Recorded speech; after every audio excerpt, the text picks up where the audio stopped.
Melissa and GR will join. Are they on now? Melissa's on now. GR on, Joe? Not yet? Okay. I want to make sure we have time to share with the board and the community an update on our Together Again reopening of 2020 school year, 2021 school year.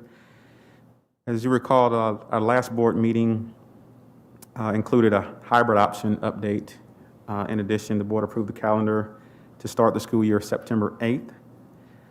So this will be another update that will include information as a result of the board's decision and to delay the start in person. So what that remote learning option will look like for our scholars and our families. In addition, we will share some information regarding CASA and sports, fall sports, and safety precautions. And so we have a good number of people that are on with us tonight, and we'll start with Patrick Kelly. We have our high school principals on. I think he's going to introduce everyone that's on, so I'll just be quiet and turn it over to Patrick Kelly. Kelly, this is Shannon. I can only hear about every other word of what Dr. Lewis just said. I don't know if that means that the mics have to be pulled up very close to your face, but no need to repeat. I just wanted to make sure you knew that. Okay, thank you.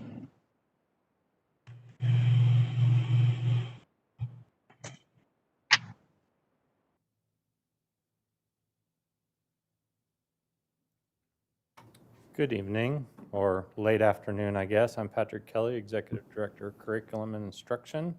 We're going to be walking you through another update. This is our third episode of this series, so we'll jump right into it. Each time we've given you let me see if I can move Shannon here just a little bit. We've given you a bit of an update, sort of a timeline of what's happened since we last visited with you. One thing we talked about last time was Unified Command.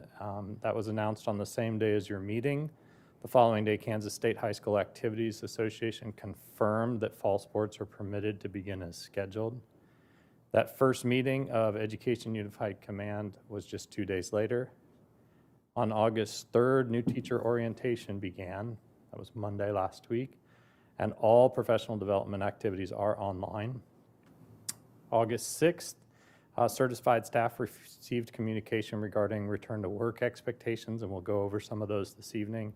And then on August 7th, families and staff received communication titled A Path to Together Again, and we've also posted our hybrid learning plan on the website.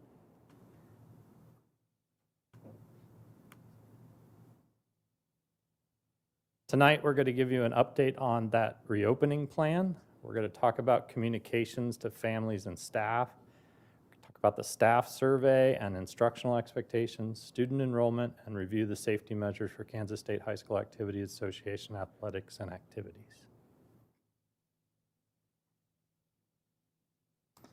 We'll start with reopening plans. This was a large team of people, and one of the point people on this was Julie Boyle. She's our Executive Director of Communications, and Julie's going to walk through both the reopening plan and communications to parents. Julie? Good evening. It's Julie Boyle, Executive Director of Communications. I'm going to attempt to share my screen here.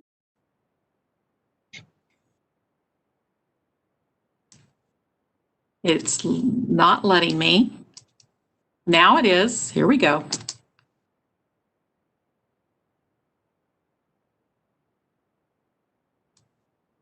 Can everyone see the website? Yes. Great. So on Friday, as Patrick said, we released our district remote learning guides to both staff and families. They are essentially the same guide.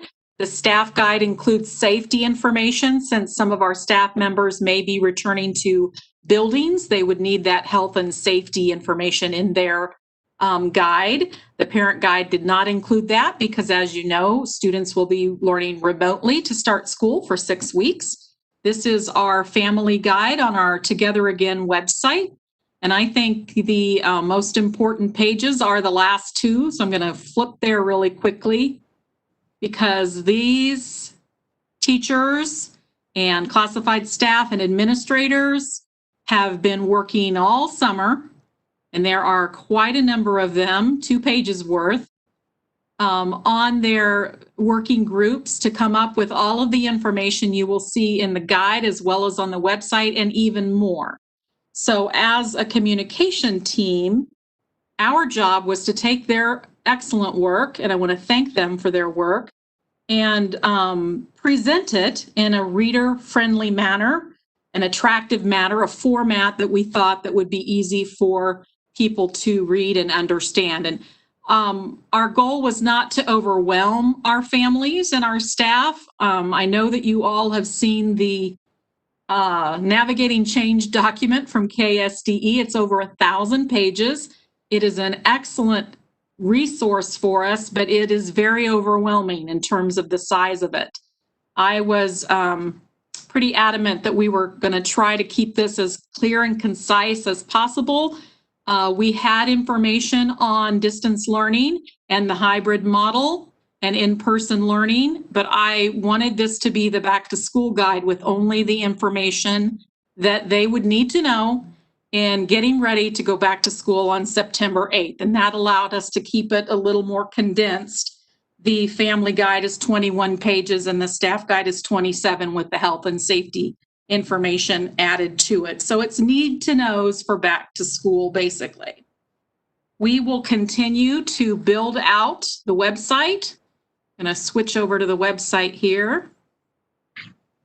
This is our Together Again website that we've been using to track the work of the task force. And they can click on our draft Together Again hybrid model or the draft of the Together Again in-person model and see more information. First, it comes up to a table of contents, and we can click on Healthy Environments and Operations to see what that working group came up with. This is a working document, and because it's on the website, it will enable us to easily update it and change it as necessary. As you know, things are changing, if not hourly, definitely by day with COVID and the pandemic and the evolution of decision making. So this will enable us to keep this up to date and change it as necessary. Putting it into a guide and sending it out would just not be a good idea because it would probably be outdated as soon as we sent it out. So we didn't include all of the hybrid or the in-person model information in the guide that we sent on Friday to families and staff. I want to thank Rachel Thomas. She is an amazing partner in our communications team, and she did all the formatting and graphic design of our remote learning guide for back to school. We will now be using all of the communication tools at our disposal, as we normally do, to share little pieces and parts of the guide through social media and with families on our website and all of those places, just to remind them of important things, definitely when school starts, that it's remote. Also, information like that, the learning logs, that's very important, and other important information in smaller doses. So they'll get second and third doses of little chunks of the remote learning guide over the next month as we get ready to go back to school. So I think that is it for me, unless there are any questions about the guides.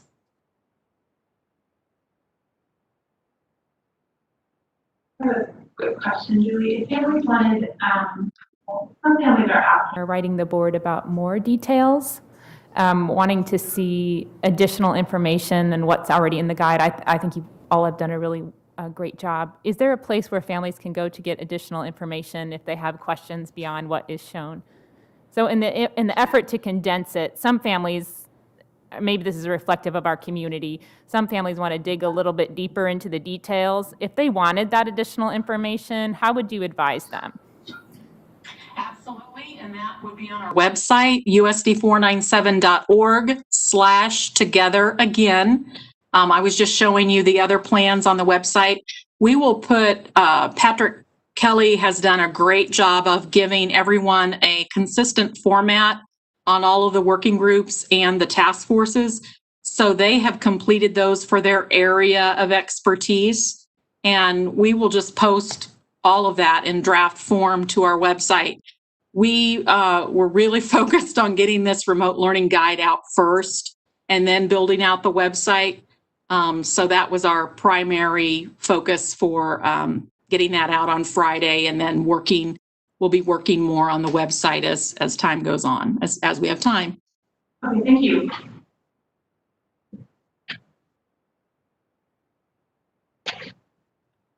Kelly, this is Shannon. I had a follow-up question to that. So just so I understand, because as Kelly said, we're getting questions about that. The operational guidance that's going to be given around safety and health practices once we are back in a hybrid or in-person learning model. Right now, if parents are trying to make the decision about whether they want to choose to do virtual for an entire trimester versus choosing to go back when we're ready to go back, where specifically, which document do they need to look in to get the specific information about things like, let me give you some examples of some of the things people asked about. Kids moving between classrooms, what are the procedures going to be for lunch? How will people be going in and out of buildings? All of those kind of operational details that really will make a big difference to some people in terms of their comfort level. Joe, can you give me permission to share my screen again?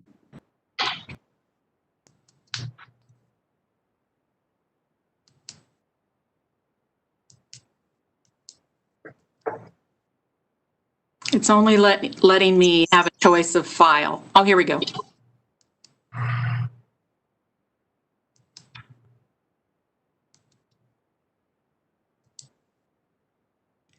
So like I mentioned earlier, on our Together Again website, here is the draft guide, if you will, the draft plan for the hybrid model, which is 50% in person, 50% at home on those A/B alternating days. So they can go to that hybrid model plan and they can choose promoting behaviors that reduce spread to see that safety information. They can choose, use their back button there to go back. They can choose maintaining healthy environments and operations to get to all of that information about communal spaces, transitions, physical barriers, arrival dismissal, restroom use, playground use, food service, modified layouts, emergency drills, transportation, water systems. All of that information will be there for the hybrid, and as well as the in-person model, which in person, of course, is what we're used to. So someday we hope to get back there to what we were used to. So all of that information is there now.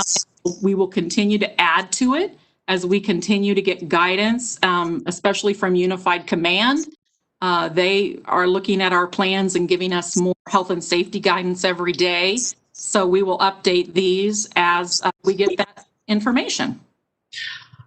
Okay, that's very helpful. Thank you for that clarification. You betcha.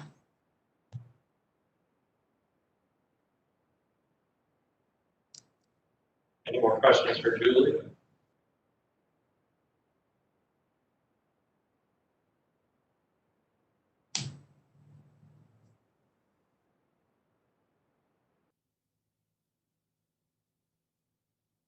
So as Julie said, there's 64 different topics in there that can help give parents some understanding of what those procedures are.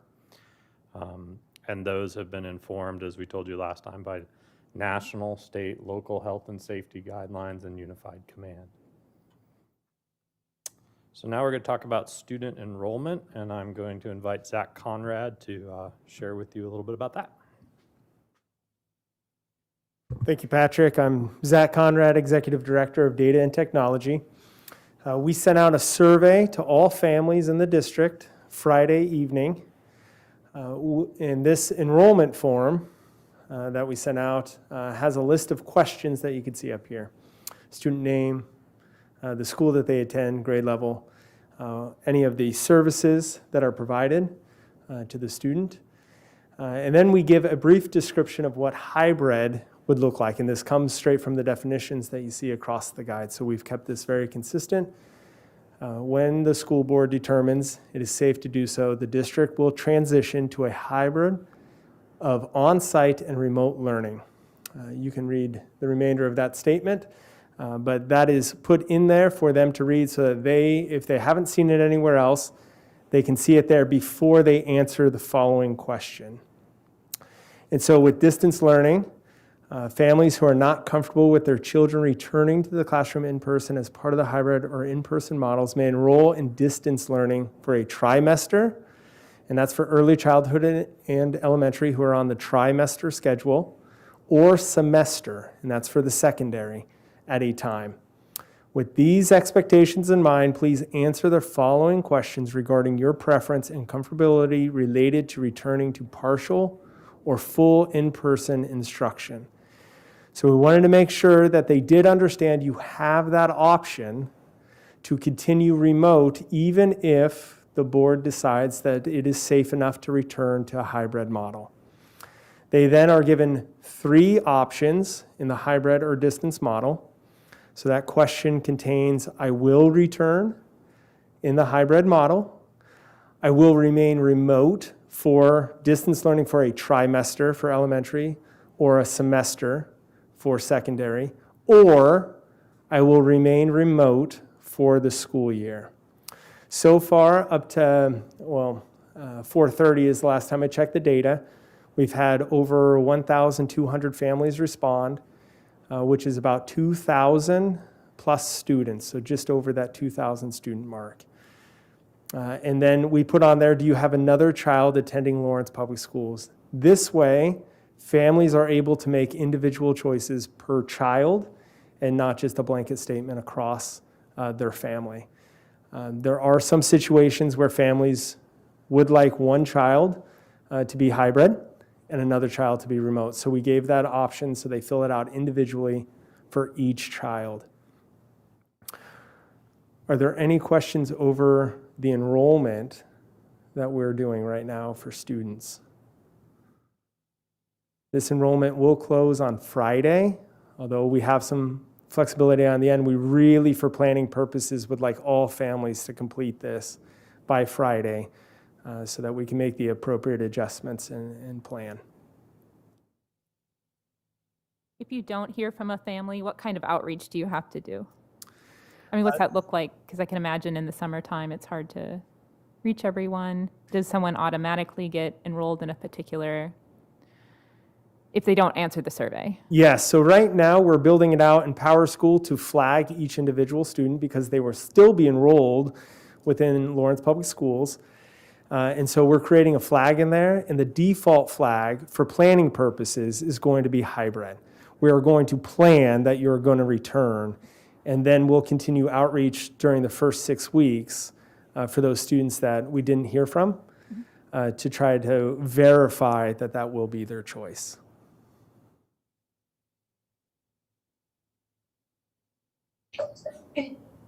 This is Anna Kelly. We also are having principals to be aware. So as we look at it, if they notice their families, we'll try some outreach this week and next week as well so that we can make the adjustments because it does impact how we're trying to align staff preference with student enrollment. So as we get information, we may ask building principals and staff there to make contact this week if it's possible, if we see we haven't heard anything as well. Thank you. Hi, Kelly. This is Shannon. I have another comment on this particular issue. I'm going to ask the question again. Why are we asking families to commit to one or the other when we don't yet have the gating criteria from Unified Command? I find it really frustrating. I'm not prepared as a parent to make that decision until I see what that gating criteria is. And we're asking families to make some sort of commitment without providing them with being able to provide them with that information. So why do we have to have the timeline be this Friday? So Shannon, in order for us to make staffing decisions. We have lots of staff who are experiencing a lot of anxiety because they have either for ADA or indicated their preferences, and they're just in limbo right now because one of two things that we can do is to make student enrollment based off staff preference, or we can actually get the student information to make it. So that's where we are right now. We can't really give staff, some staff we've been able to address just because it kind of matched up with openings in our virtual school, but we have several staff members that have contacted HR, and they're just in limbo, and they've been in limbo because we don't know, if we have enough fifth graders to make a fifth grade distance learning, if we'll have to figure out what that will look like, if that staff has to be remote, what schools. So as more information we can get from families, more concrete information we can give to staff. And so that's why we're asking families to do that. We don't have control over Unified Command, and hopefully they'll have something out by the end of this week or early next week, but we are really putting our staff in not a great position because we can't provide information to them as far as where they'll be or what their schedules will look like, or if we can honor their preference if we don't know where our students, what our families are choosing. So it's this is Melissa. It's also my understanding, and maybe I'm wrong, that from our last board meeting that this will not be the only kind of feel that we're trying to get. And like Julie said, that even knowing on Friday how parents are feeling, it's still subject to change. So we're getting this initial, my understanding is that we're getting this initial feel with the understanding that we may have to make changes as we go along. Am I correct? Yes. I want to point out really quick that we're working off of an assumption. So we're giving the parents the assumption that the school board has determined it was safe to return. So given that assumption, what is your preference? Now they are responding with that assumption that you guys have determined it is safe to return, whatever that the gating is, that you guys have determined it's safe to return. So given that, how do I feel about returning? And some families are saying it doesn't matter. I'm going to go ahead and remain remote for the duration of the semester or school year. And some are saying, you know what, if the school board says it's safe to return, we are going hybrid. So that assumption is first. And so they're basing that decision on that. Okay, so this is Shannon again. I guess this conversation really frustrates me because the criteria that we are going to be using as a board to decide whether it is safe to return to in-person instruction are, I think, absolutely essential for many people in making this decision. And so as a parent and as a board member, I'm getting a lot of mixed messages about what my timelines are, when I have to make decisions, what my opportunities will be to change my mind. The survey was sent out. It's called a survey, but then Zach, you just talked about it as being an enrollment process. And then you said that we are going to be picking a default in Power School for people who don't express a preference, which also has not been communicated to parents. So if they don't feel comfortable filling out that survey before Friday, because they, like me, want to know what these criteria are that are going to guide this decision, you're assuming, a placement for them without telling them that that's what you're going to do. And I know we don't have control over Unified Command, but we agreed to participate in Unified Command to help us make this decision. And so I feel like either we need to extend the time for parents to make this decision until Unified Command has provided us with the information that is needed, or we need to say, okay, we're not waiting on unified command and we're coming up with our own decision criteria. And like, I know that this, I mean, as well as anybody, I know that this is a fluid situation. Things keep changing. But our message on this and what these decision points mean and what we're asking people to do, I don't feel like it's clear. I personally, and so I can't imagine that parents feel like it's clear to them exactly what they're supposed to be doing. So this is Melissa, and I don't. I'm just gonna speak personal.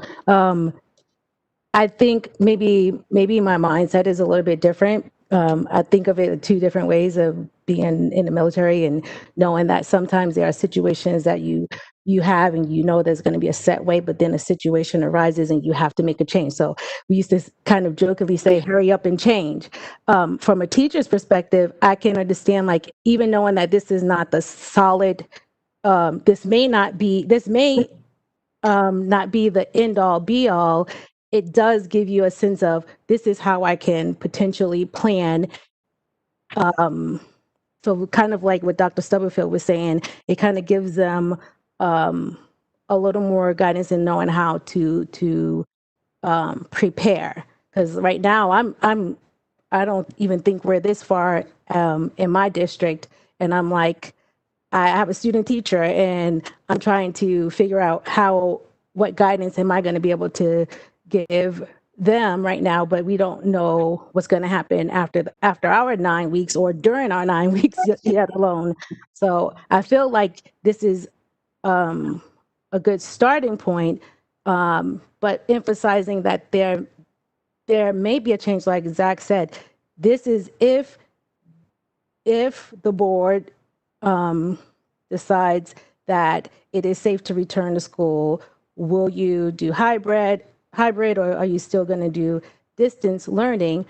But knowing that the board may not feel like it's safe, so we may have to just continue with the distance learning, and knowing that we won't make that decision without sound data regarding the current circumstances as the pandemic. So if we're seeing that numbers are going up in with COVID and it's not safe, then we will have to continue with the distance learning. But if everything is just like we did just like we just kind of did with the extending it for 6 weeks, doing the distant learning for 6 weeks based on the information that was provided. And I'm not disputing that staff needs that we need some information to start making some decisions. I'm just frustrated with how the decision points are being communicated to parents, and the assumption that that this gating criteria is I don't know. I guess I see that grading criteria as absolutely essential to the decision that I have to make personally about what I'm doing with my children. And so if we don't have that information yet, I don't understand why we are telling parents they have to make a decision. We can make decisions based on the data we have at the time we have it when we need to make the decisions. But I feel like the communication that's going out to parents needs to be, we're gonna make some. We would like for you to respond, but you're going to have until after this criteria comes out to give us an answer. Okay, that's one way to approach it, but that's not what we're doing right now. And so, Shannon, I think if that is what the board's decision is, we can extend the survey. The trade-off for that is teachers have asked to know where their placement will be, and that will delay that. So if we're clear on that we will, if Unified Command technically can come out with the gating criteria tomorrow, Thursday, Friday. And if we need to extend the survey, if that's what the board would like us to do, we can. But we also need to be clear with our teachers that at the end, you'll see next steps. We'll push that back and they won't know if they are in a distant with a group of remote learners who will be transitioning back to hybrid, or if they're with a group of distance learning. And our master schedules will be built out a little later. But I think that we just need to be clear on that to our teachers if we're going to wait on Unified Command. My understanding is Unified Command is hoping to have something out by the end of this week. And Dr. Lewis, you may be able to weigh in on that. But if we extend the survey until, let's say if they have something out by Friday, if we extend the survey until Sunday or Monday, we just have to push back some of the other stuff. And it'll just be a delay in that, if that is what the board would like. We really were trying, as we worked with LEA on the COVID subcommittee, is to alleviate some of that stress and anxiety from teachers who have either ADA accommodations that we need to adhere to, and also those who just have a personal preference that they would rather be 100% distance for the year, knowing and recognizing that it will be ideal if they align perfectly, but realistically, they probably are not. So that's just a decision if we're going to make that decision, we can definitely do that. We have a lot to cover, first of all, so I don't want to belabor this, and I definitely would not recommend extending the survey for a number of reasons, not only staffing, but professional development. The only thing that the gating criteria will tell us is what mode we're in, hybrid, online, or remote. Once parents know that, they're going to look back at the school district. Now, what does your hybrid look like, which is what we're sharing tonight. I think that's the most important part for me as a parent, is what does that look like for this district? And I just want to sum up that I don't think the board is saying, I just want to be clear that we do not have a board saying that you need to extend the survey. Or at least that's not where we're at yet, so I want to make sure we slow that down a minute. And I also want to just point out that the framing that Zach gave us is maybe one that we need to consider communicating, that parents can look at that gating criteria, but I could look at that gating criteria. I am not an expert in how that gating criteria is developed. What I have determined as a board is that I do want the experts at the table, at the health department, who are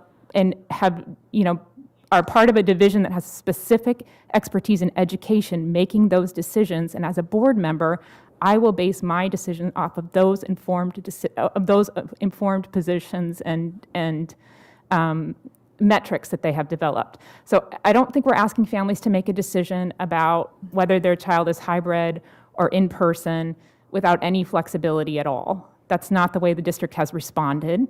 And I don't believe that that's the way that they will respond moving forward, that they'll force a family into a particular path. But for many, many families, they know that they will go hybrid when that becomes an opportunity. In my house, I know without seeing that information that we will go hybrid. For my kid, that's the best option. So I think there are people that are ready to make that decision, and then the district can respond with that data. And I'll just say, at the meeting today, they shared with us a draft of the grading criteria. They're going to send it to us. Elise should be sending out a meeting invite for our executive leadership team to give feedback on Wednesday morning to get it back to the county by 12 noon on Wednesday. So we're hopeful to have this gating criteria at the earliest Wednesday evening. I hope folks at Health Department are not watching and I'm rushing them, Wednesday evening or Thursday. But just based on the draft that I looked at today, as of today, based on our data, we will be in a hybrid model.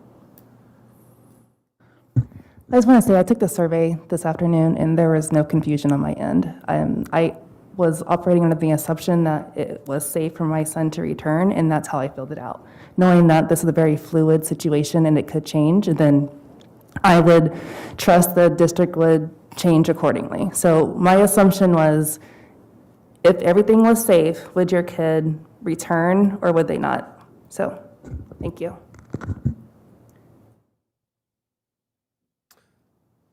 So I had some trouble hearing some of that. Dr. Lewis, were you saying that you anticipate having the criteria released when?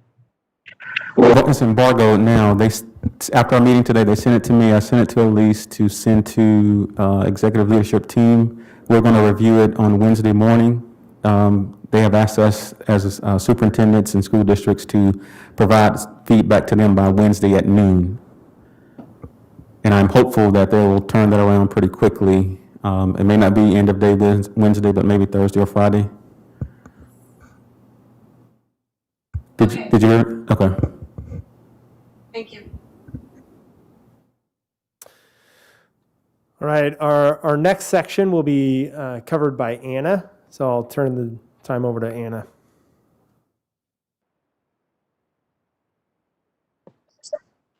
Hello, everyone. This is Anna Stubblefield, Deputy Superintendent. In addition to the student survey / enrollment form, we also sent out instructional expectations and staff survey. I just want to share a couple of things. We did work collaboratively with LEA COVID subcommittee members, which it's Lindsay Buck, Jeff Plinsky, and Megan Epperson. Before we finalized both surveys, they were able to look at it, give feedback, and we made adjustments accordingly. We do know that there were a couple of questions around some of the surveys, and on the backside, we are working to clarify that, and I'll talk a little bit more about that. When we outlined the instructional expectations, we are following the guidance under the guidance of KSDE because unlike the continuous learning plan this spring, we will be held accountable for the 1,116 minutes hours, as well as an average of 360 daily minutes for each student. Therefore, that informed what our schedules would look like. So when students are not fully in person, there are two options to keep track of those minutes. Parents could have a daily log, or in circumstances where you can, and you can see 1 and 2 there. 1, when you have remote learning and you are streaming and kids are logging in and they're watching you in the classroom, or vice versa, when a school building is closed for on-site learning and remote learning services are provided and teachers can take attendance. So I'll start backwards. At our high school and our middle schools at the secondary level, their schedules lend themselves for teachers to have live check-ins during for the classes that the students are enrolled in. So it provides multiple check-in points and also an opportunity for the teachers and students to make connections and for students to get quality instruction via online. At the elementary level, that schedule, it's a little different. So we wanted to provide multiple opportunities for families to receive live instruction, recognizing that all families will not be able to necessarily be a part of the 5 logins. We strongly encourage that, but we are asking families to do a minimum of 2, 1 in the morning and 1 in the afternoon, because this will allow the teachers to complete attendance, as well as it will take the burden off the family of logging 360 minutes when we have multiple checkpoints in a day to demonstrate that the students were engaged. 5 at the elementary level appears to be a lot, but we also recognize during the continuous learning plan, our specials teachers didn't have carved out a specific time with the students. So one of those 5 will be with the specials teachers on the rotation around that.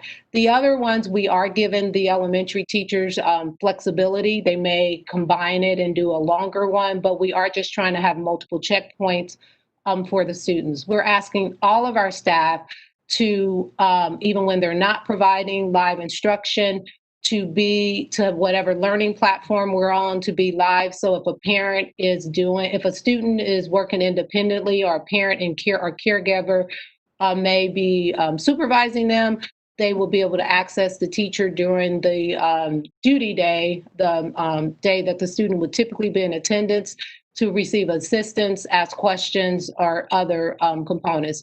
We also will leverage our support staff during this time so that students have access to the different supports that they typically have. And what is needed based off their IEP, we'll be able to, for students who have an IEP, we'll be able to leverage those special ed teachers, both gifted and resource, and our specialized classroom teachers to provide the support that is needed during the regular school day. We also recognize that this will allow families to have some consistency and to be able to plan. And for those families who plan to transition back when it's safe to a hybrid, the students will already be in a schedule or structure schedule where it's not transitioning back will already be a change, but that schedule will already be in place. So our intentions, the task force and those who weighed in on those decisions, it was not to not that we didn't view staff as professional, not that we are babysitting staff. We are trying to make sure that we meet the minutes so that it doesn't impact our funding negatively, and also trying to provide structure and consistency for our families. We are working so that when our teachers are providing those live instruction opportunities, to have them recorded and placed somewhere, because we know there are families that have different circumstances and they may have to do the log because of childcare barriers and those kind of things. So that was the essence behind the duty day expectations and outlining those check-in points. So I will pause and see if there's any questions around that before we start to talk about the staff survey.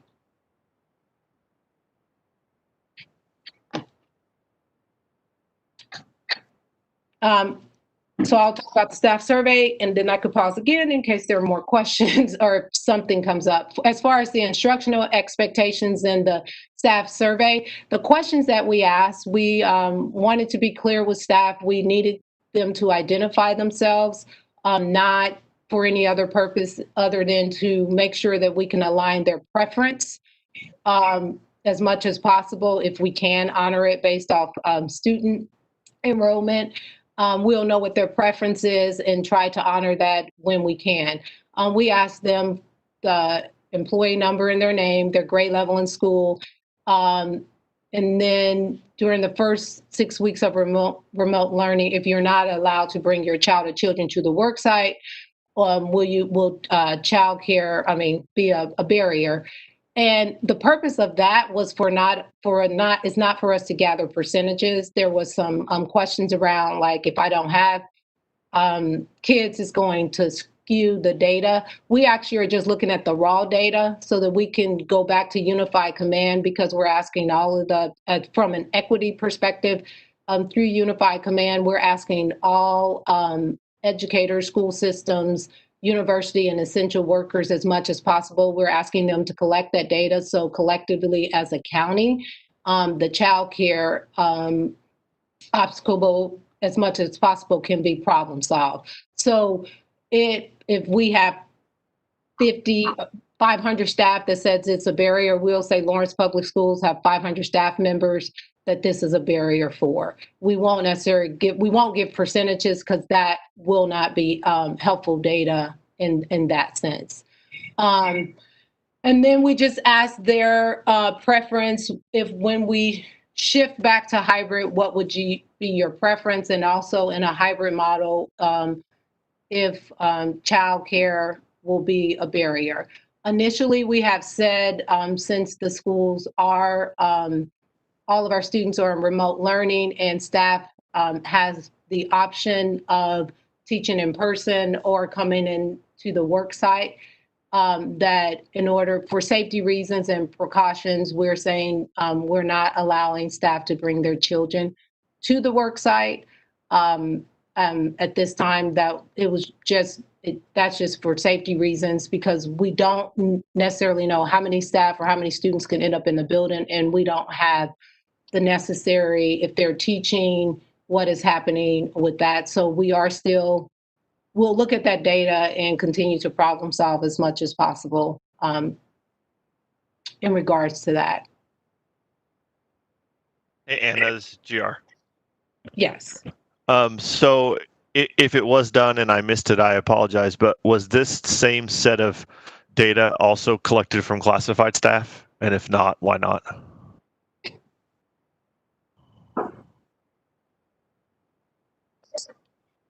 Zach, did this survey go to classified staff? No, this It did not go to classified staff. This was for certified staff. So it will go, we will have a version of the class, those questions will go to classified staff. This initial one really was to align the preference and to get that information, but we'll have a similar one. I know, I just asked because I couldn't remember if we sent them at the same time, but we will send one to classified staff as well. As Okay, far thank as you. teaching preference, that's a little different. So we were doing two things at once. It was not intentional. Information will be gathered from classified staff around childcare as well.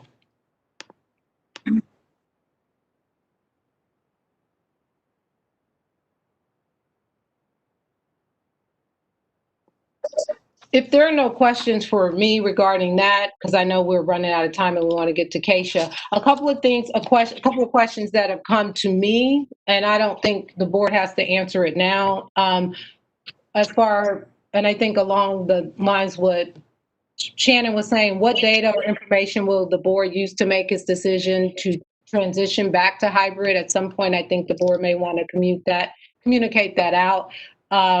When will the board make the decision, and will the board make this decision as far as teaching preference based on student enrollment or teacher preference? Will they weigh in on that? Those are a couple of questions that have come up consistently from both parents and teachers. So I don't know if you've got them directly, but I thought I would share those with you that individuals are asking.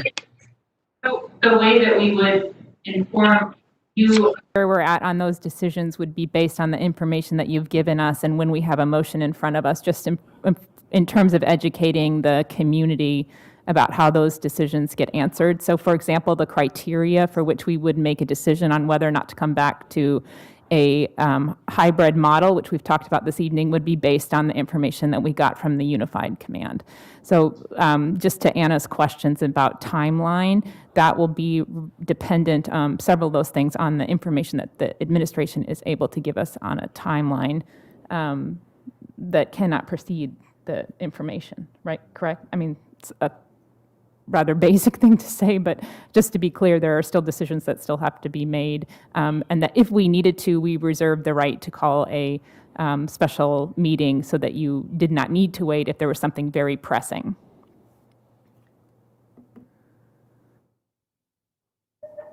Thank you.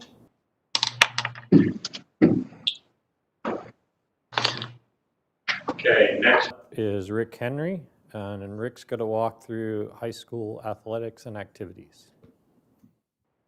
So Rick, before you start, we have 5 minutes left, and that is not enough time for Number of people that have contacted me about this particular issue. So what do we do to extend the time for this?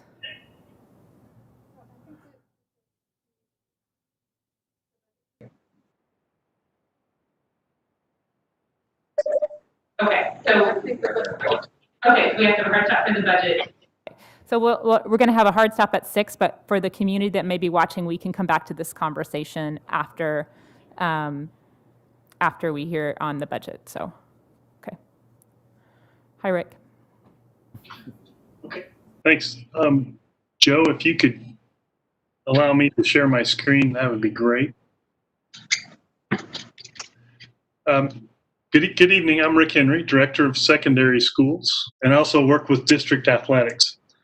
I want to share some information with you this evening regarding Lawrence Public Schools' work regarding fall athletics. LHS and Free State principals and ADs have worked to provide this guidance for mitigating exposure to COVID-19, and they're also available tonight to answer questions you may have. While this report is where we are right now, we're not locked into a plan that we know could evolve based on additional guidance from Unified Command, the Kansas State High School Activities Association, the Sunflower League, as well as USD 497. I'm planning to share a document with you right now. Joe, I'm still not able to share.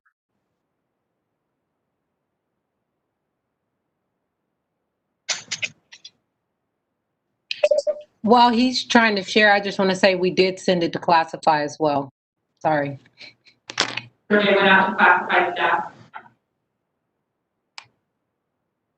And we have data from them around childcare needs. Yes. Okay. Yeah.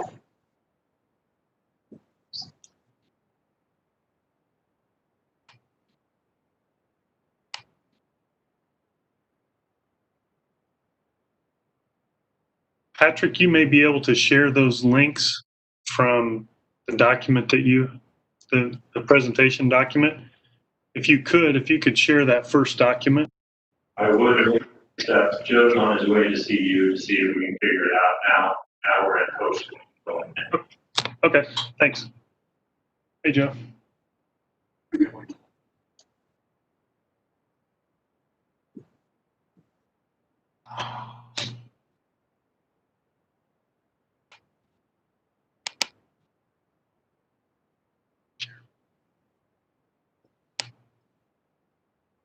You have to quit and join back. Share. If he has a question. Sounds good. Let me run back there and do that. Okay. Patrick, Joe's coming back. He's going to give you the rights to share again, and you can do that. Rick, we might have to break because it's almost 6 o'clock. And pick it up. But just hang in there, Rick. So we're going to take a 2-minute break, or 3 minutes based on the clock. So we have to, just for folks to know, when we open the budget hearing, we have to open it exactly 6 p.m.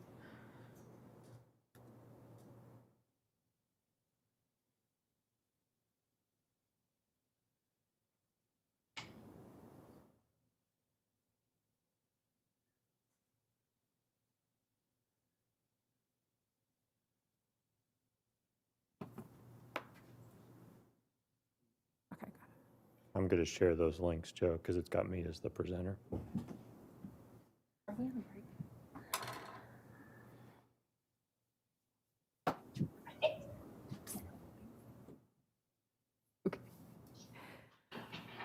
Okay, are we okay to go ahead? Nope, we're going to wait. Yes? No, the budget has to occur at 6, Rick, so we'll come back. Okay, sounds good.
Okay.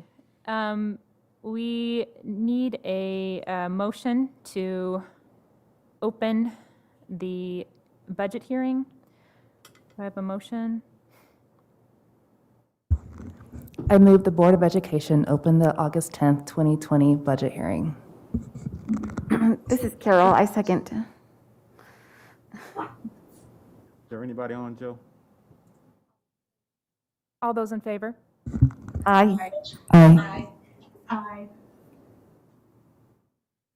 Anybody's on?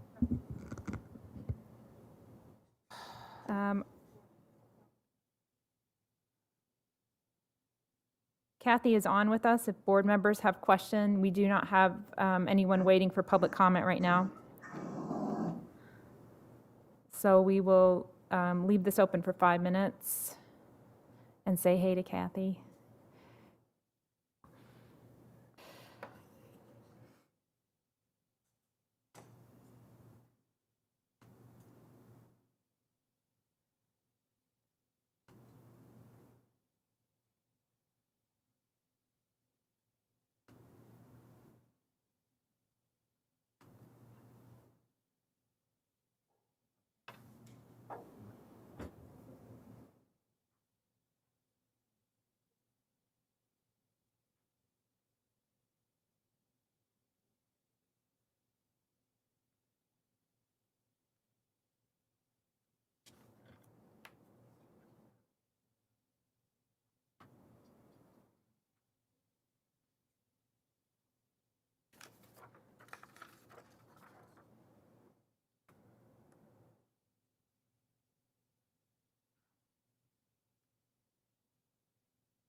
Okay.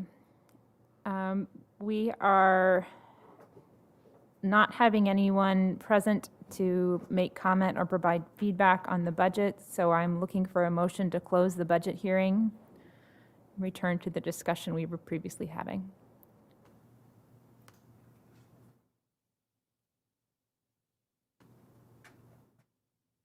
I move we close the budget hearing. This is Shannon. This is Melissa Becker. All those in favor? Aye. All those opposed? Motion passes. I'm going to recommend that we delay the regular meeting. Do I have to procedurally assign it an amount of time? No. Okay, so because the discussion together again is so important to the community, I want to make sure that we give it enough time. Is there any opposition to extending the discussion from board members? There's no opposition to people that are in person. Anyone remote? Shannon, GR, Melissa? No opposition. No opposition. No opposition. Okay, so we were talking about, we're with Rick Henry and activities directors. Okay, we're back. So the first document that I appreciate Patrick sharing is in regard to the global guidelines that will be followed.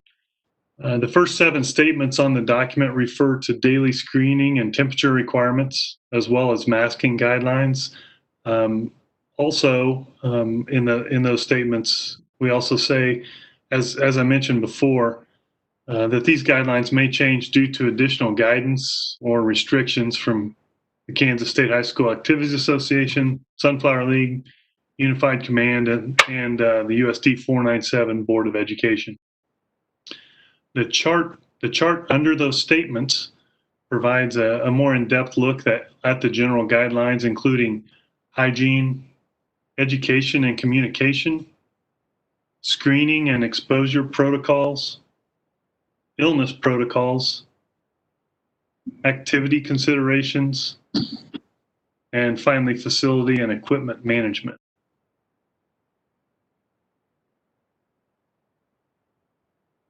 I can pause there, or I can move on to the second document. So Rick, this is GR. I just have a couple questions. They're simple questions. I don't know that I have simple answers, but they might, so we'll see.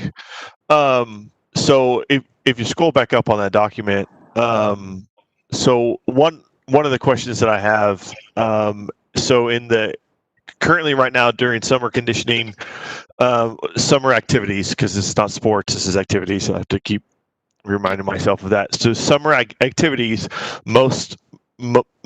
all groups are doing that check-in process with the QR code and things like that. I don't know that a lot of them are doing the temperature checks, but I know a lot of them are doing the QR code.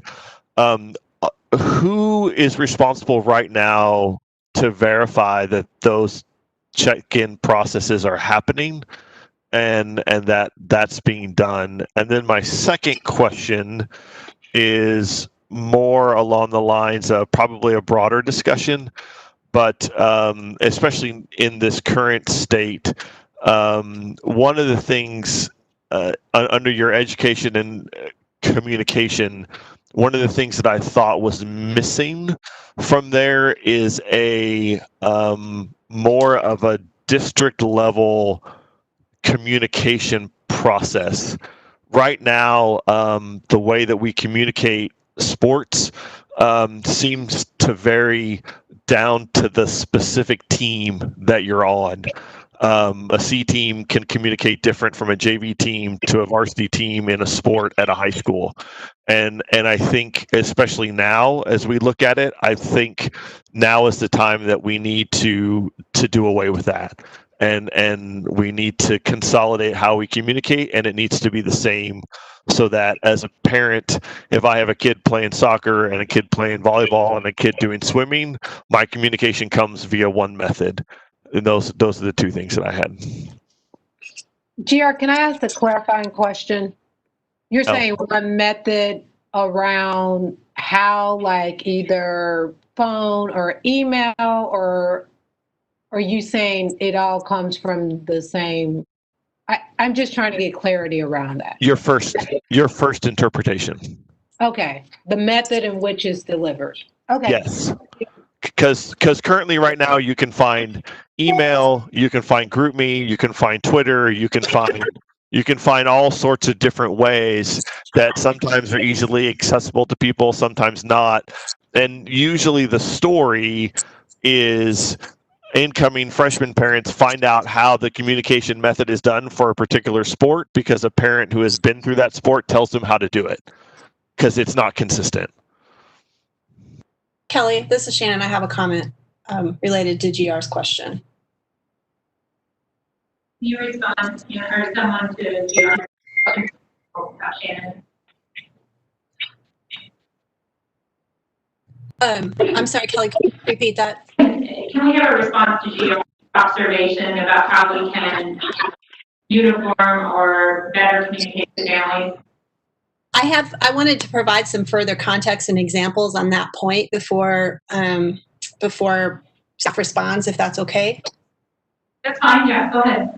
So I had the very same concern or question, actually, Rick, that GR has asked, and just to provide some examples. So parents have shared with me things like certain programs are only announcing important information about practices and other things over Twitter, for example. So if you're a parent in that sport, you're expected to be on Twitter to find out what's going on. Coaches are encouraging students to be in GroupMe text chats with coaches. Parents are running GroupMe text chats for parent groups. And you have to find the right person to get into the GroupMe to know what's going on and to get announcements as a parent for a sport. Just a lot of the things that I've heard around these issues recently that have kind of come to the fore because of communication that needs to happen around COVID. I have concerns that it's not equitable for parents and families, particularly families that don't want to use social media, don't want to have their kids on social media with coaches, for example. Parents who maybe aren't tied into the system already. Parents who maybe English is not their first language, for example. And having it be different for every team. There's not one place that you can go and get unified information about all of the activities and programs, and the communication that's going out, it sounds like, is not going out through the official district channels, and so there's not accountability or transparency around that. Thank you for writing feedback. About the comment. Hey, Ken, this is Anthony Lewis. We discussed that this morning. We had our athletic directors on as well, and they're on the call today, and I think that's coming up, or if they want to go ahead and respond to that now. Rick, are we there in the presentation? Can they go ahead and respond to that now?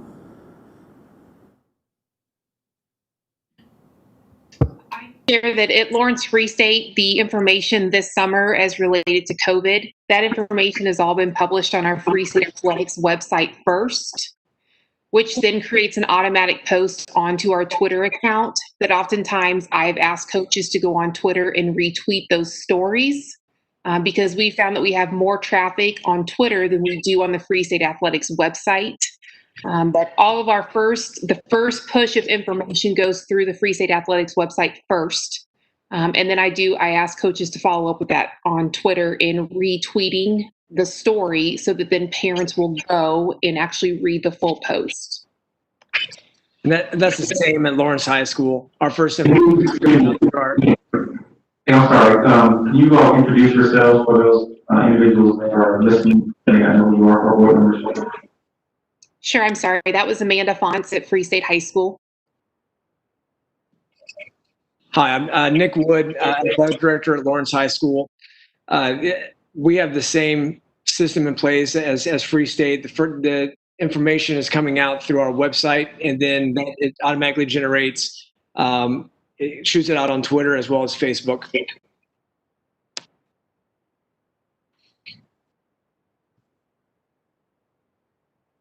So when you hear the feedback that that's not, families aren't getting that. Because I got a lot of feedback saying my coach just tweets. That's the only way we get information. So when you hear that feedback, is there a way that you can address that under the context of COVID-19 to make sure that families are getting, is there another way to layer that communication? And you don't have to answer that right now, but I think that's what the board is asking. Is there additional communication that you might think through?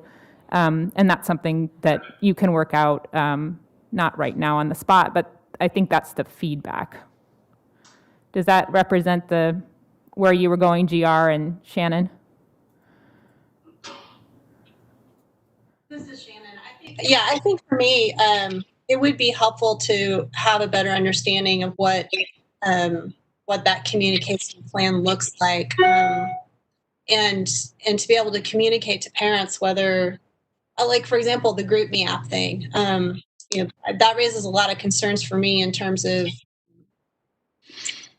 liability for things that happen on there. It's not an official district communication channel, so I'm wondering how can we push our communications about our athletics programs and our activities through official district communication channels that are easily accessible by all families and students. And I think you don't have to answer this right now, but I would also like to understand why we have separate websites for the athletic programs at the high schools. That may be a longer conversation, but I'd like to understand why we do that and what benefit we get from that, or disadvantages that might create. Okay, we will put the communication questions on the agenda for an AD meeting in the very near future. Does that sound good? And then we'll share information back. Great, thank you. Okay. I believe, GR, you had another question about the temperature checks. Yeah, I just unmuted to say after all that, do you actually remember my first question, which was the check-in process and the QR code that they fill out the form. Who is ultimately responsible to check that is getting done, or is the current process that we're assuming is getting done and will be more reactive if we need the information, or are we being more proactive that it's actually getting done by actually going and checking that the data is being filled out? We have checks and balances on that. I'll certainly let the ADs explain the processes at each school. Sure. Nick Wood from Lawrence High School. GR, the way we do it at Lawrence High School, for our summer program, we had a QR code set up where the student athletes, they would check in when they arrived at their conditioning and workout. The coaches had access to that student log, as well as myself and the principal, Dr. Johnson. And the data that we are getting, the spreadsheet that's created for us is an attendance log. So then we are able to go back and verify what student athlete was on our property at the conditioning on a specific date and time.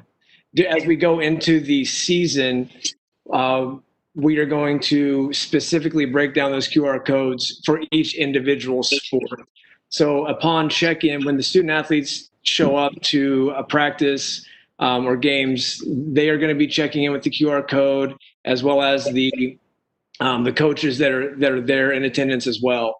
And the QR code will ask them the questions about if they've had a fever, if they've had a cough, sore throat, shortness of breath, if they've been in close contact with anybody with COVID. And that's the questions that's generating. But the data that we get are that they were present at the activity. And so again, that's our process at Lawrence High School. And this is Amanda at Free State. Ours is very similar. We have an attendance log that was set up at the beginning of the summer. A little bit different. We have one program that utilizes the QR code, but for the rest of our programs, our coaches are having face-to-face conversations every time kids show up on campus.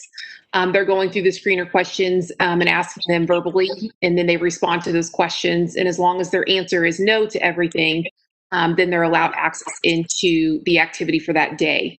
Those attendance logs, I can tell you, I looked at them every single day to make sure that coaches were updating them at the end of each conditioning workout. And it's just myself and the head coach that has access to that information.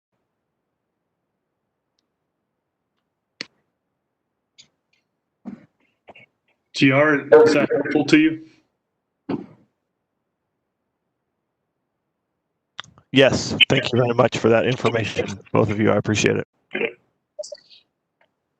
Rick, not to prolong it, Dr. Johnson, I know that the principals also have been out at various times just spot checking, actually to see it live and in person as well. They're not at every conditioning, nor will they plan to be at every practice, but I know the administrators in both buildings, just through my conversations with them, have done spot checks on random mornings as well. Right, Dr. Stubblefield, you are exactly right. And that, has was originally started at the very beginning of conditioning, and has been carried out. My last spot check was this morning.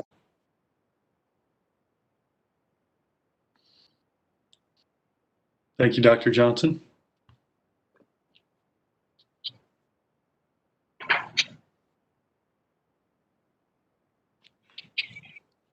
The second document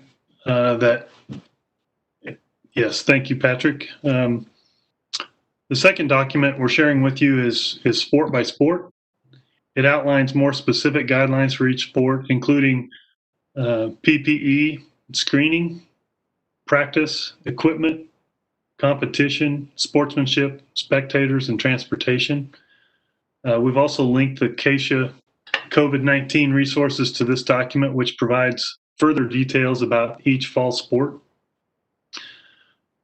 Please know that we're awaiting unified command guidance regarding event management, specifically spectator guidelines, as well as transportation. Unified Command has created a subcommittee that deals with these aspects specifically. We understand that these two areas may look very different. For example, spectator numbers, we know spectator numbers will be limited. And we also know in the area of transportation that we won't be able to transport full buses of participants. We understand those things, but we'd still await further guidance in those areas from Unified Command.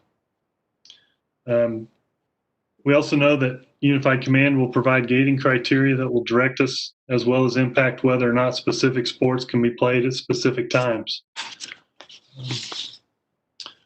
We will continue to revise these documents based on input we receive from the Kansas State High School Activities Association, Sunflower League, Unified Command, and the USD 497 board. We are able to answer any specific questions at this time. Kelly, this is Shani. I have, I think, 3 questions I'll ask that are pretty quick. One, on the documents that you shared, Rick, I think they're really helpful. Are these available publicly to parents at this point? They aren't yet, but we will make them available soon. We wanted to share with the board tonight first. Okay, great. And when they are made available, where will they be made available? We haven't fully discussed that, but I presume that they would be made available in the Together Again information, as well as linked to the high schools and perhaps a separate version at the middle schools. Okay. And then the other 2 quick questions I have. So I noticed that on the other column, some of the, there's some considerations about locker rooms. Are you also waiting on Unified Command guidance around how and when students have access to those facilities? Well, I'll answer that and then allow the ADs or principals to provide more information.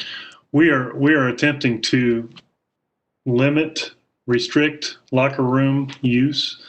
We know that football for sure will need some access to locker room just because of equipment. But the other sports we're trying to request that student athletes refrain from using locker rooms and instead bring their equipment back and forth with them so that we can try to prevent exposure that way. ADs, do you have more to add to that? Sure. Nick Wood from Lawrence High. Just like I will echo what Rick has mentioned about the athletic programs. What we're looking at from a football standpoint is that the upperclassmen, in my communication with Coach Rampy and the plan that we're getting ready to we're putting in place, is very limited use of the locker room whatsoever. Upperclassmen would handle their equipment and be in charge of it. If the underclassmen, meaning freshmen, sophomore, need to store their equipment somewhere, or maybe potentially in special circumstances, we'll look at that as a place to help store it. But as of now, we're looking at not using the locker room during games, during practice time. We're really trying to keep people out of there to mitigate the risk. This is Amanda at Free State. We're a little bit different as far as football is concerned. Our equipment will stay on campus. Our coaching staff will be responsible for disinfecting the helmets and shoulder pads every single day. And then they will be locked up at Free State to where they're not being transported back and forth from home. And so this is Nick Wood again here from Lawrence High. And if I didn't make that clear, we're doing the same as far as the disinfectant and the sanitizing. That's the same process we'll be doing there at Lawrence High as well. The equipment will be sanitized every single day. I was more so touching base on being in the locker room.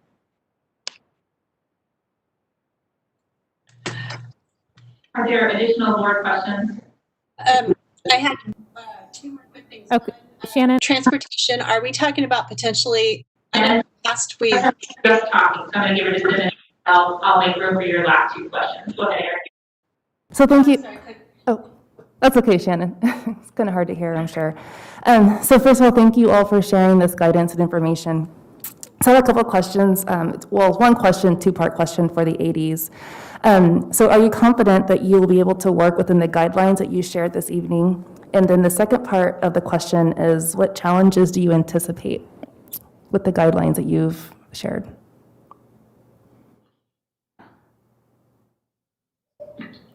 I apologize. The first question was, I struggled to understand the first question. Can you please say that one again, please? Yes. So are you confident that you'll be able to work within the guidelines that you've shared this evening? And then the second part is, what challenges do you anticipate? So this is Amanda at Free State. And I've been very open and transparent with my coaching staff. I do have some concerns with the guidelines. I'm concerned about having the proper PPE and equipment available to all of our student athletes and coaches. I'm very concerned about putting them in situations where they're going to be exposed just for practices with the uncertainty of what our game schedule will actually look like based on our Sunflower League counterparts, because they have a different gating criteria that they are using. We've had great success this summer. It's going to take a lot of hard work and diligence by our head coaches and our assistant coaches to make sure that our student athletes are following the proper protocol. I think at the end of the day, my biggest concern is the risk exposure and the uncertainty of whether or not our kiddos will even get to participate in a game, just based on the gating criteria that those who are surrounding us have implemented and are going to follow for their fall sports programs. Nick Wood from Lawrence High School. To answer the first part, sorry about that. The first part of the question is, I feel our coaching staff has done an amazing job all summer long of working within the standards and the protocols that have set in place for the summer conditioning workout program. Now, when we move into the actual season starting on August 17th, that's a whole different level and a whole different ball game. And they will have to continue to raise their level of awareness and have diligence of where they're at with in regards to being, meeting the standard, meeting the compliance that we're at. But I feel they've shown me that they're ready and that they will be very very prepared to follow these guidelines. And we'll break down every single sport individually to make sure we're putting coaches and students in situations to mitigate their risk. And then the challenges, I think the challenges are that, kind of like Amanda said, this is new for everybody. I think it's the understanding that there's no perfect answer out there and there's no perfect solution. What we're trying to do is we're mitigating the risk for our staff and for our student athletes. And so every day we're learning something new. Every day we got to be flexible. Every day we have to, face adversity and modify things and get constant feedback and communicate. And so the challenges are, you just always have to be ready to understand that this is a very fluid situation. And so the challenges are that this is just our new reality where it's at. Thank you. I have one question. I think you're doing a really good job reaching out To our district and to following compliance and staying within guidelines, but what efforts have been made to reach out to the medical staff here in the district, like our local nurses that are serving our students?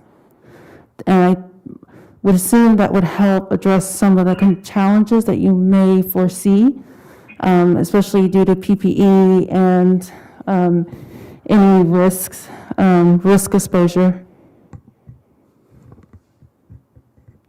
Was that loud enough? Okay. Paula, was that Paula? Yeah. Yeah. Sorry. Hannah. Paula, I don't think we could hear you clearly on the first part. Is reaching out to whom? Were you able to hear that? Reaching out to the medical staff here in the district, the nurses. As far as what? For PPE and risk exposure that is that the two agreed to talk about. I'm sorry. Oh, well, a couple of things. I'm not sure specifically which PPE Amanda has concerns about, so we'll wrap back around because we've been able to acquire the necessary things thus far for staff, so we can follow up with Amanda to see where there may be gaps. And then as far as the risk exposure, I think that was your other question. Unified Command there is a subcommittee which Rick is a part of, that they're looking at all of those risk mitigation factors, and they'll provide gating criteria and things that need to be in place for these sports. Our Unified Command is just a little behind, like Johnson County and Sedgwick County, as far as them releasing what their gating criteria is for the various sports. But honestly, I don't imagine that it will be very different. Most of them are very similar, and some are a little more restrictive than others. But I don't imagine ours would be way off because I have not seen that with the variety of plans that I've looked at. So there are doctors from LMH, KU, and that are weighing in and looking at all of those things as well. But I think on the PPE, I think we'll just wrap back around to Amanda and Nick, because we have been able to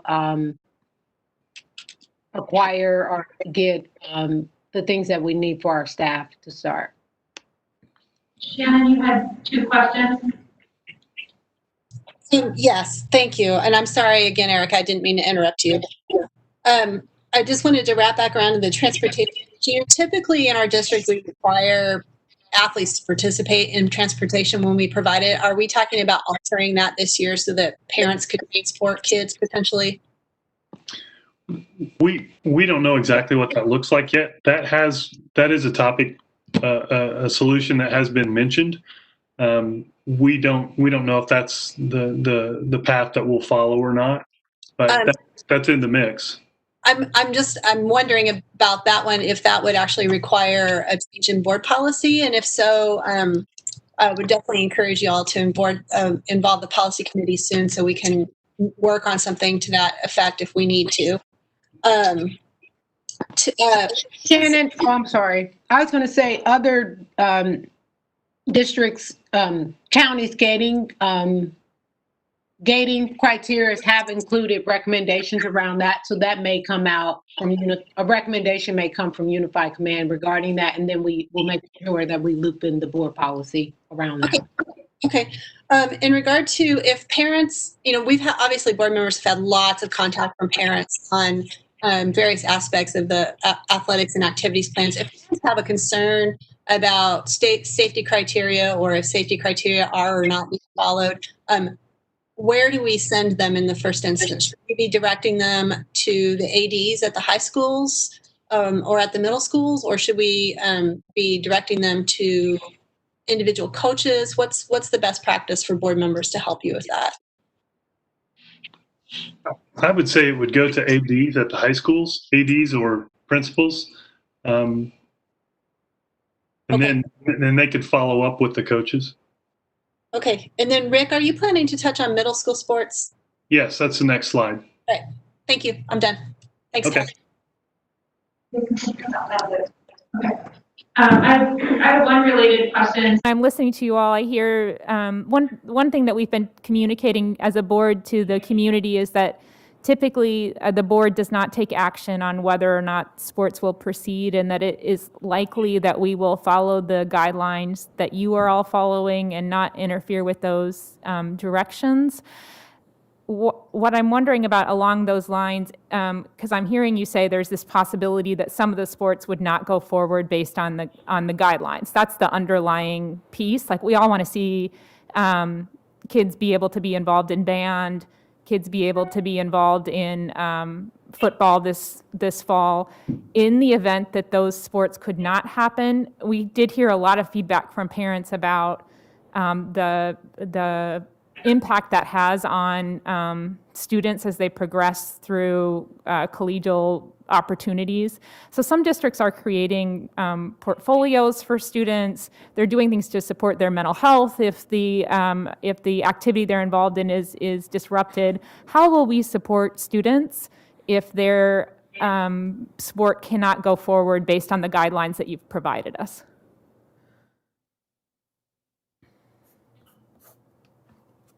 That's a great topic for us to discuss, and I think we will need to discuss that further. We've been putting together this plan to start on August 17th, and we will focus on that. We do know that our students will need support. All of our students will need support, and in the event that we're not able to move forward with all sports or activities or some sports and activities, we will have a plan in place. I'll work with. We will work with our mental health teams. We'll work with our coaches to provide some sort of support, other activities, something along those lines. We have not had specific conversations about that yet. Okay, thank you. And then I do say that in addition to mental health, I'm looking for ways that students can promote their success to colleges if they're not able to demonstrate it, because that's coming up quite a bit. So in addition to thinking about how we'll support their mental health, but also thinking through how they can still show their successes throughout their high school career. Just something to think about. Thank you. Okay, thanks.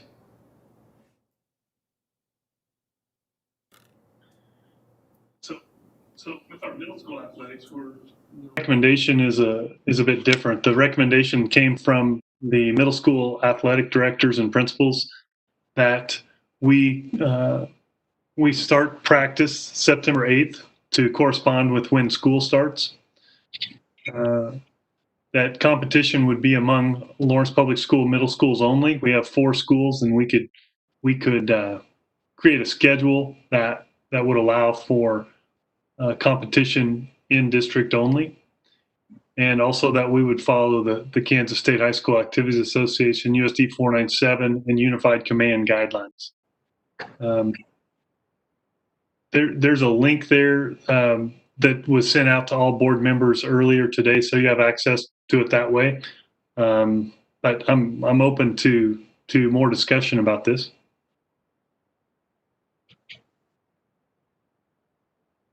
Rick, this is Shannon. I would just ask that middle schools start communicating that to middle school parents so that they know what the timelines are for getting all of the paperwork and physicals completed, since it's going to be different than the guidance that they have seen for the high schools. Thank you. Right. Thanks. That's our plan. After presenting this to you tonight, that's our plan. Thanks.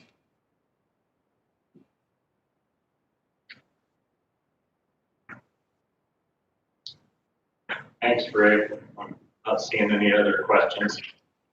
At the end of each one of these, give you a little bit of an outline of our next steps. Professional development begins August 12th for all staff, and all activities have the ability to be taken in online. We have heard very clearly from teachers that they need lots of time to prepare for online learning, and we're really pleased that the schedule provides 16 or more hours to do that online learning. The deadline, as you talked about tonight, was for enrollment and staffing surveys, comes up on August 14th. On August 24th, that's our target date for staffing assignments. You talked a little bit about that. We are doing virtual parent-teacher conferences, and that will be the 1st through the 3rd. And then September 8th, classes begin. We will be back again for episode 4 of our Board of Education updates on Together Again. For that, if there's any questions, otherwise that ends our update. Other questions?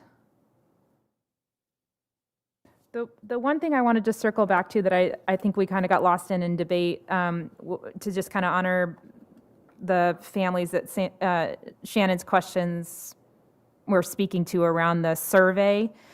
So the deadline for the survey is Friday, but just for clarity, can you say if a family wanted to make a change to whatever they answer on the survey? Some districts are saying there's a definitive date in which you have to enroll in the online program. Can you clarify that? We do have one last question around that. Yeah, it's an email. It's an email at the end of the survey that parents can reach out if they decide to change their answer. But again, we're trying to get these numbers for staffing purposes. Okay, great. I just wanted to clarify. So there is opportunity if you are a family that's really struggling with this without seeing the guidelines to provide to come back, to circle back and with their principals and have a conversation. Mm-hmm. But for the most part, we're asking families to please get this information in if you can by Friday. Yes, and we'll send out reminders Okay. constantly, and we can continue to emphasize that. Okay, thank you. And I will share with you that the moment we get the final gating criteria from Unified Command and Health Department, we will send that out probably via email or post it to our website and let families know that it's available. Okay, so we can expect to see those guidelines certainly by next week sometime. Yes, you probably should. sooner. Mm-hmm. Okay, thank you. Thanks for staying longer for this. Everyone being patient. Okay. So we're going to take a 10-minute break and then come back and start the regular meeting. 5-minute break. Erica said 5 minutes. So we'll be back at 6:50. Thank you. That's so awesome. You are going to make these meetings get done faster. Just wait till she's sitting here. Can you pass out, girl?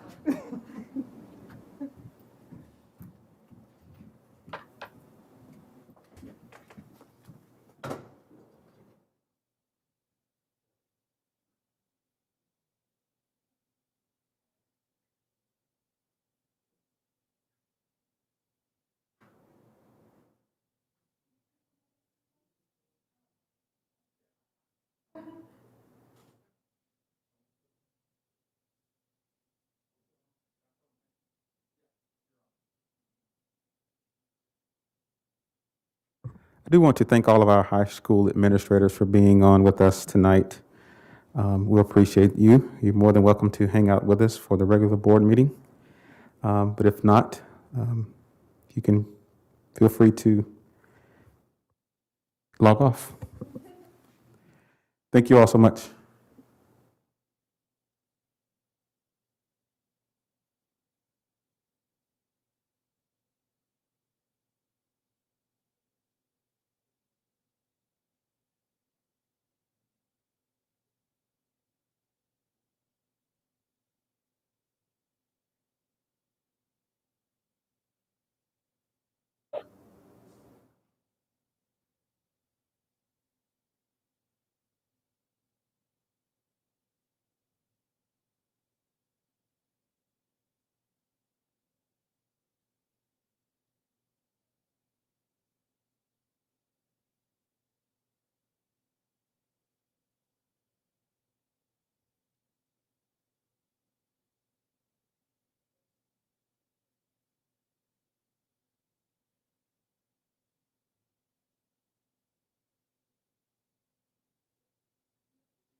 Oh boy, I hope I wasn't sitting on this the wrong way.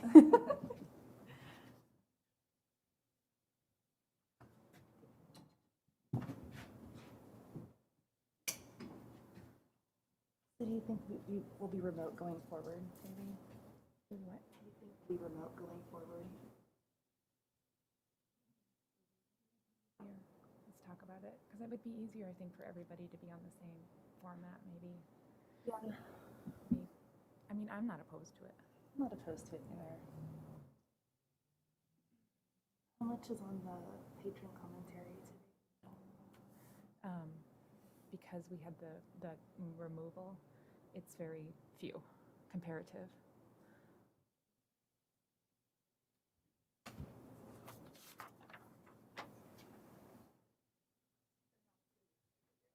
Oh, thank you. Yeah, okay.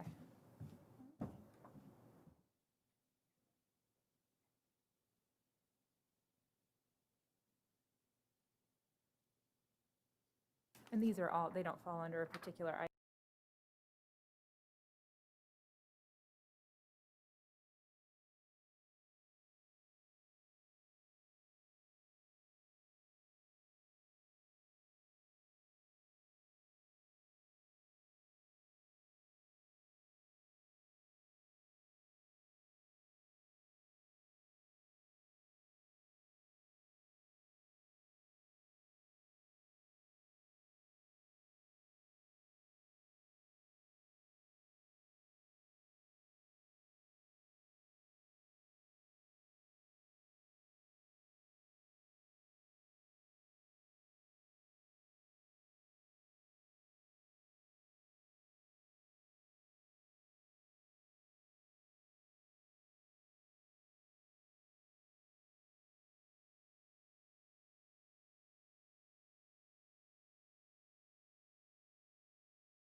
Yep.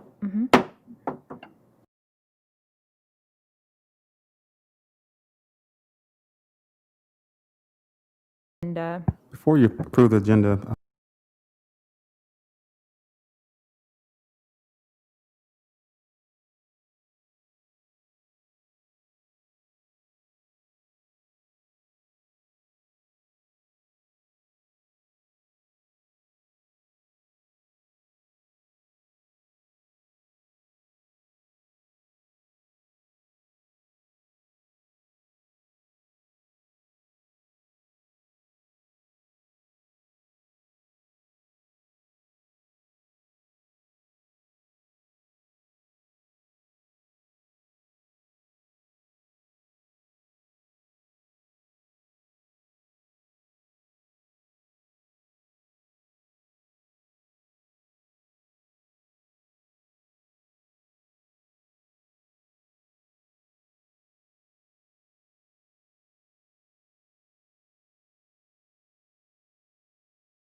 can I get a second?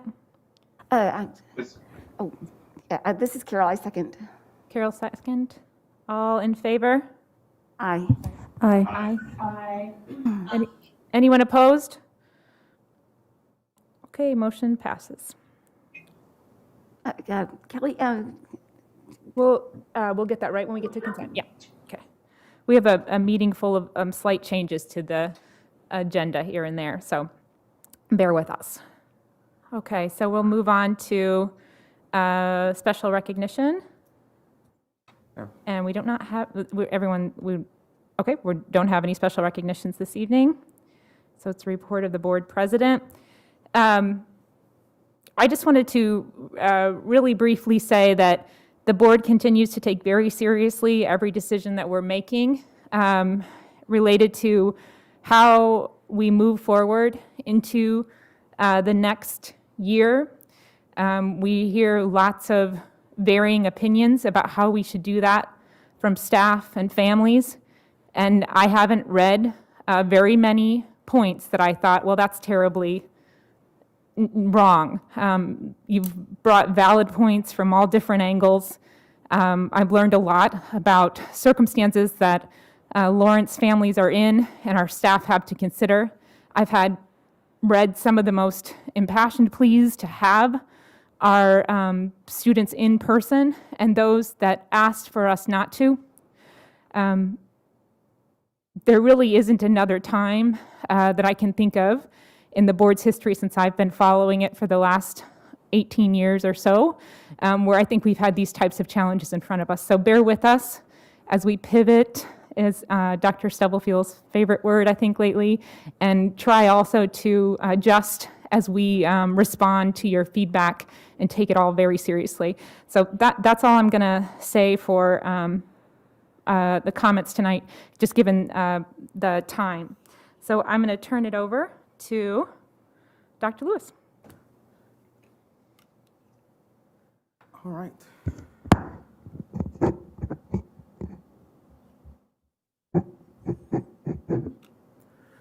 I'll begin my comments tonight similar to what our board President Jones stated, that we are approaching this unprecedented time with a huge sense of compassion and understanding. We are also making sure that every decision, although will not please everyone, we know we're all taught in leadership when you make any decision, there's typically 5 to 10% of individuals that will not stand up and give you an ovation after that decision. This is one of those situations that are uncharted waters, and you're bound to get about 50% that, are probably not in agreement. That's not to state that those individuals' opinions, their valid concerns. I'll remind you, I'm a parent of 4 in this district, so I am impacted as well. But the quote that I wanted to start with is a quote that I'll share during Convocation. So I'll need everyone that listens at Convocation to act like this was the first time you heard it at Convocation. But it says the fundamental key to addressing a crisis is for leaders to not only be honest about the situation and what you're going to do about it, but that you do it with clarity, humility, and heart, so as to remind people that we're in this together. And I truly believe that, you heard me state it before, that through every unfortunate circumstance, there's great opportunity, and I consider myself the eternal optimist. I just do believe, I still say, that we may not see it now, because I don't see it in my house, I'll tell you that, but we will be better on the other side of this. So thank you for your patience. Continue to email us, continue to call, continue to drop messages in our DMs or is that correct?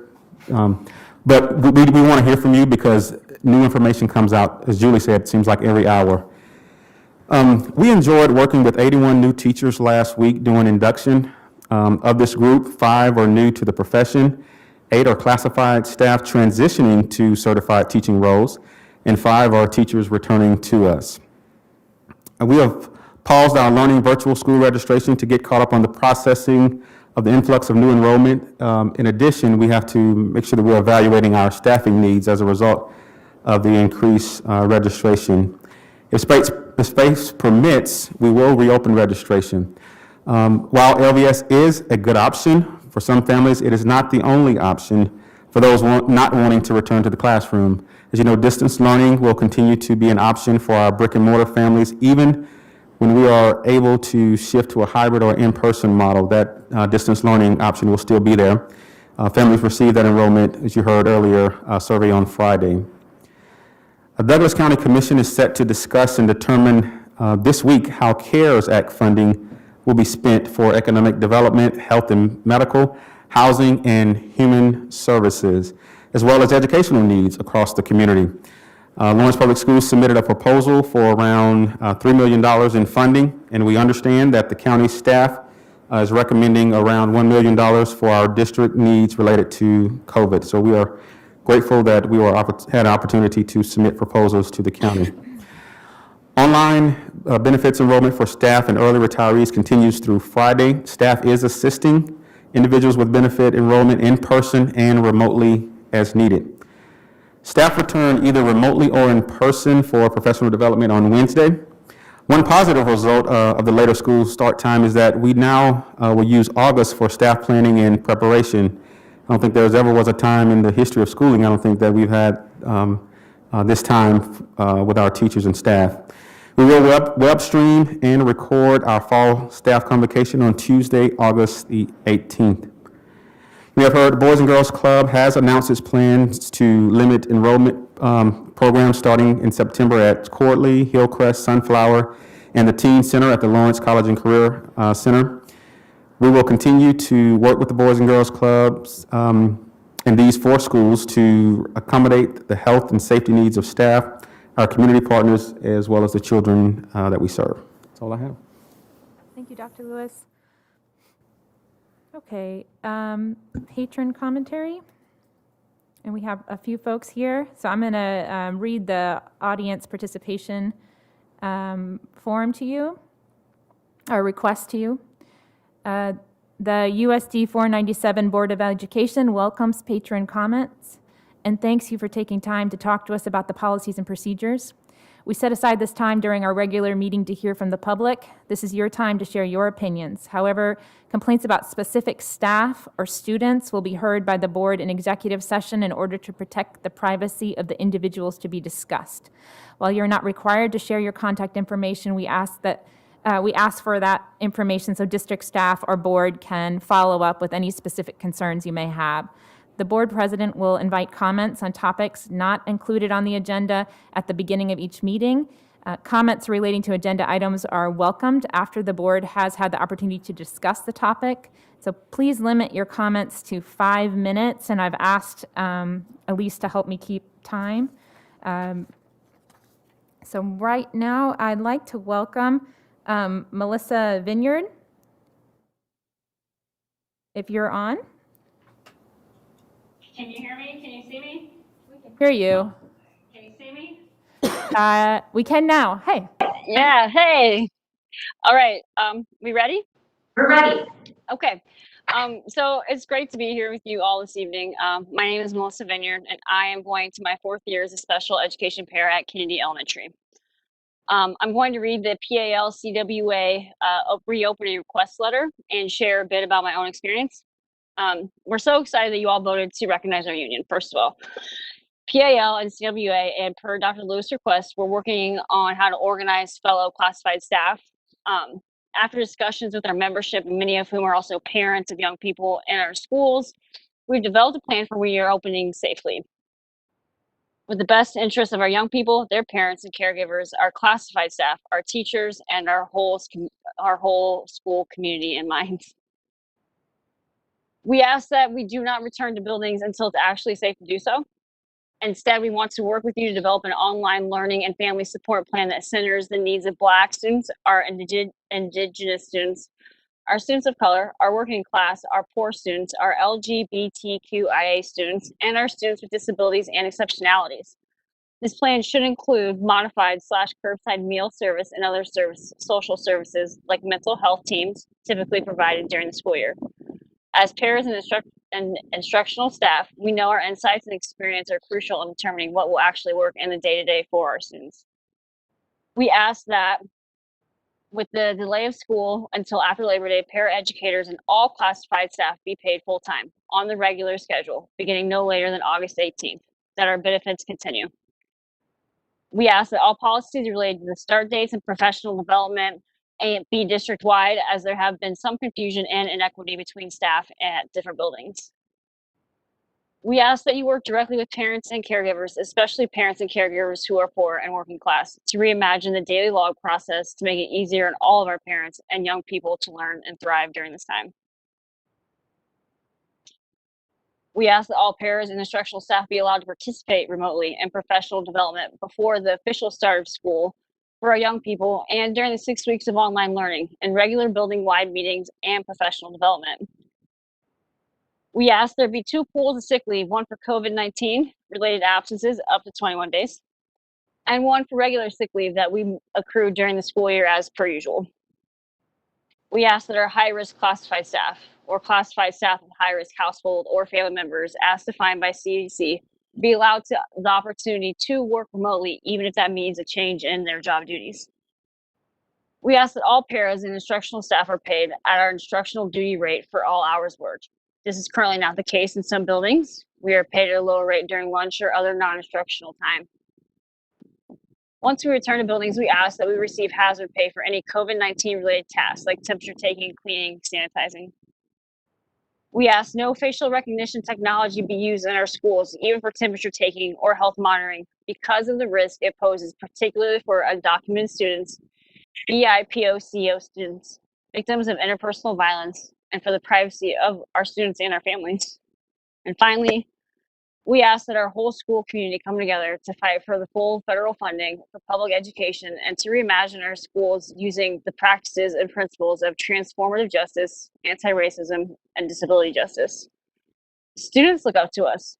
And what kind of message are we sending when paraeducators are not included in remote instruction, especially because for many students, we are the adult they trust the most at school. My students teach me just as much as I teach them, and that in and of itself is such a gift.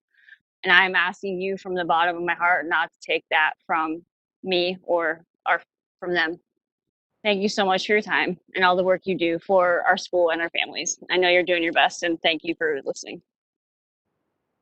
Thank you. Appreciate your time. Okay, we have next up, Emily.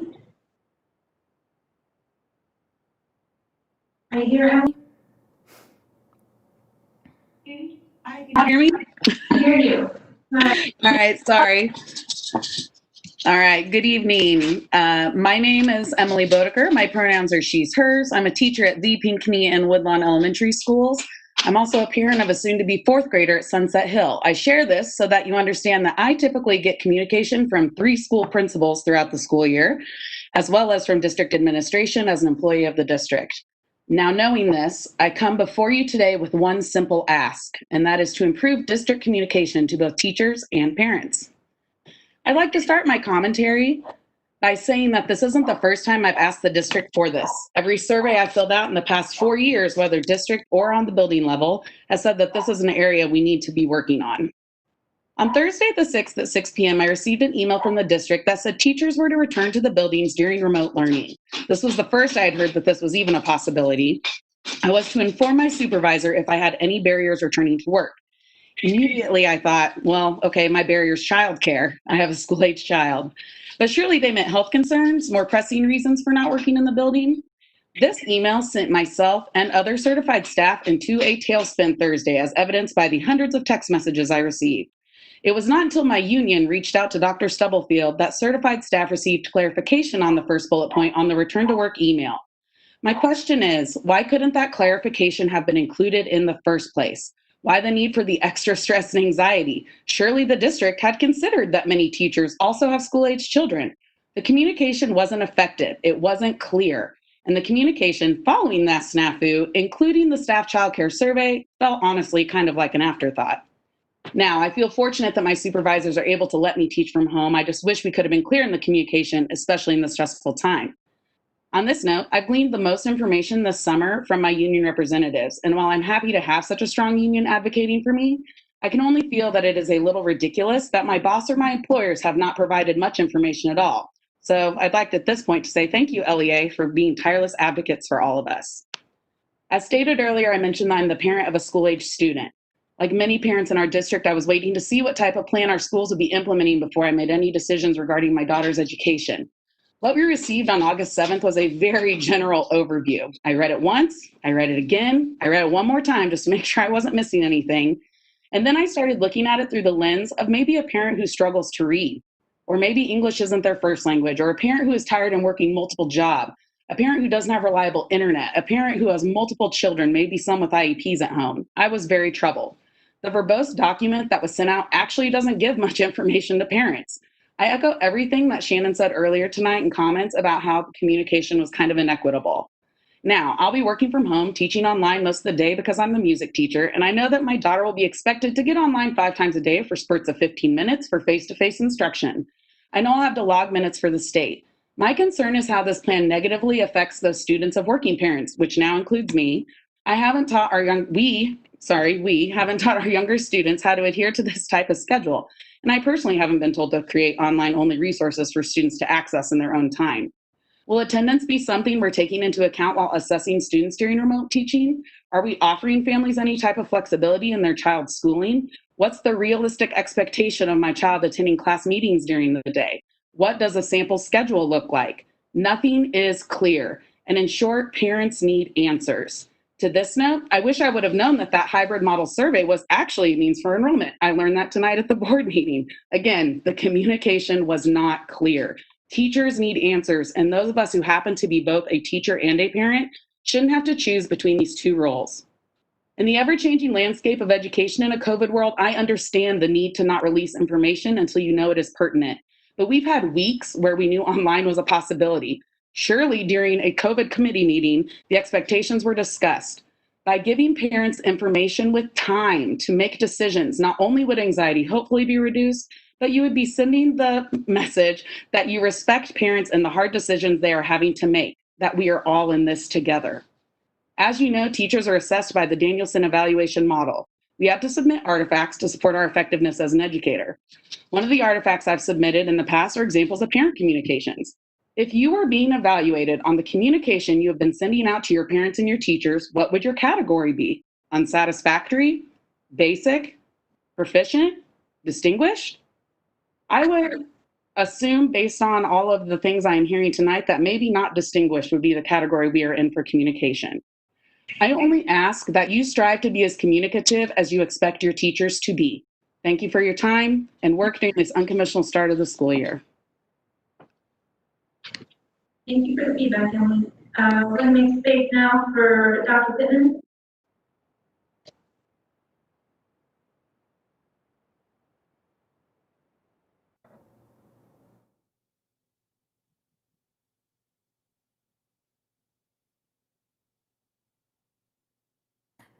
Dr. Pittman?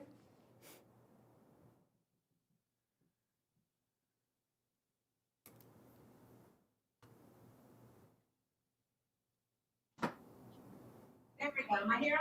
You are. Nice to see you. Okay. There we go. All right. I find it quite appropriate, actually, that I'm following Ms. Bodecker because we're going to talk about communication. And as again, my name is Dr. KJ Pittman, and my pronouns are she, her, and hers. And I'm speaking today not only for myself, but for a group of over 90 parents of children receiving special education services in our school district. We have gathered on the internet as a local educational pod to support each other as we navigate this school year as a distance learning with IEPs. For transparency, I also sit on the Lawrence Special Education Advisory Committee, but today I'm speaking as a private citizen representing SPED parents in our pod and not as a representative of the committee, though many of the parents in our pod sit on the advisory committee as well. This pandemic has had many downsides, but the one benefit is that it has had let all of the SPED parents find each other, and we have found ourselves empowered by our numbers. We will no longer hide in the shadows by ourselves feeling powerless against the American education system that has continued to fail our children. We have joined together and are ready to work with the school district to find the best and most creative solutions to providing services for our children with IEPs. But you, the district, have to communicate with us. You have to stop ignoring us, and you have to have these conversations in public. Our children's education isn't and shouldn't be a secret to taxpayers. Parents have sent numerous emails and phone calls that have gone unanswered. And we can't move onward, as Dr. Lewis suggests we do, without acknowledging past failures so we can make sure they don't happen again. We need you to acknowledge the mistakes that were made in the spring, how badly they harmed our children with disabilities, and how you intend to do better. While we understand that the situation the district was handed in the spring was absolutely unprecedented, and that there was no playbook on how to implement IEPs and meet fair and appropriate public education statutes and the Individuals with Disabilities Education Act, while in completely a distance learning format, it was unacceptable that the district never communicated its SPED distance learning plan to parents via email and relied on a game of telephone to pass it down the line from administrator to SPED teachers, case managers, and school psychologists to relay the very little information that existed. We were never told to wait until the week of April 14th, when SPED teachers could finally be available to assist our children. This led to an absolute nightmare as parents jumped into the district's distance learning plan with absolutely no supports or accommodations the first day it was rolled out on March 30th.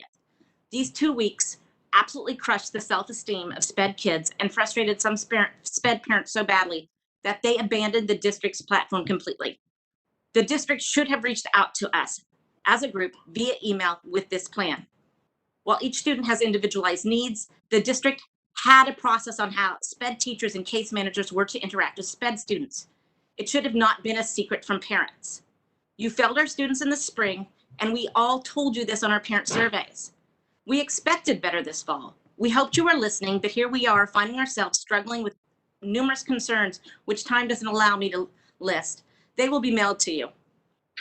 According to your most recent email, Dr. Lewis, you are choosing to focus on building relationships, supporting and serving families, connecting with and comforting scholars. So we are here to hold you accountable to those words.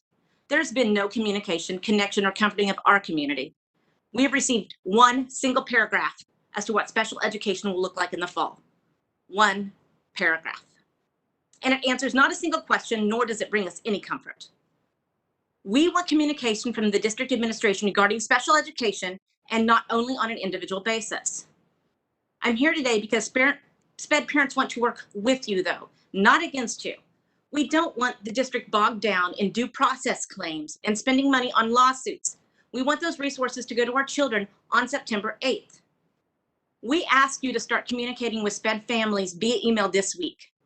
We also ask that the district offer a virtual symposium similar to what is being offered by the Pennsylvania Bureau of Special Education that explains how SPED will function this year and explains the decisions that led to the particular setup.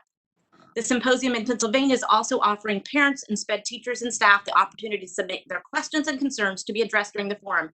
And we think this is a great model for you to follow to meet our communication needs. And the timing couldn't be better. Their symposium is tomorrow, so you could attend and get some great ideas.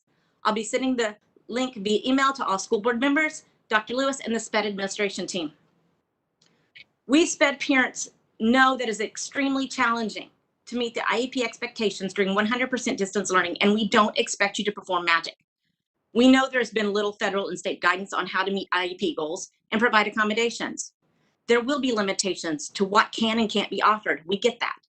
We just want a seat at the table to know why and how the decisions are being made. And we also have some great ideas if you're willing to listen to them. At this point in time, there's been absolutely no transparency. But we know and believe you can do better. We offer grace and kindness as you work to do your best, but it can't be behind closed doors. Our children already face enough barriers to education as it is. Please don't be another barrier, and please join us at the table. Thank you for your time. Thank you.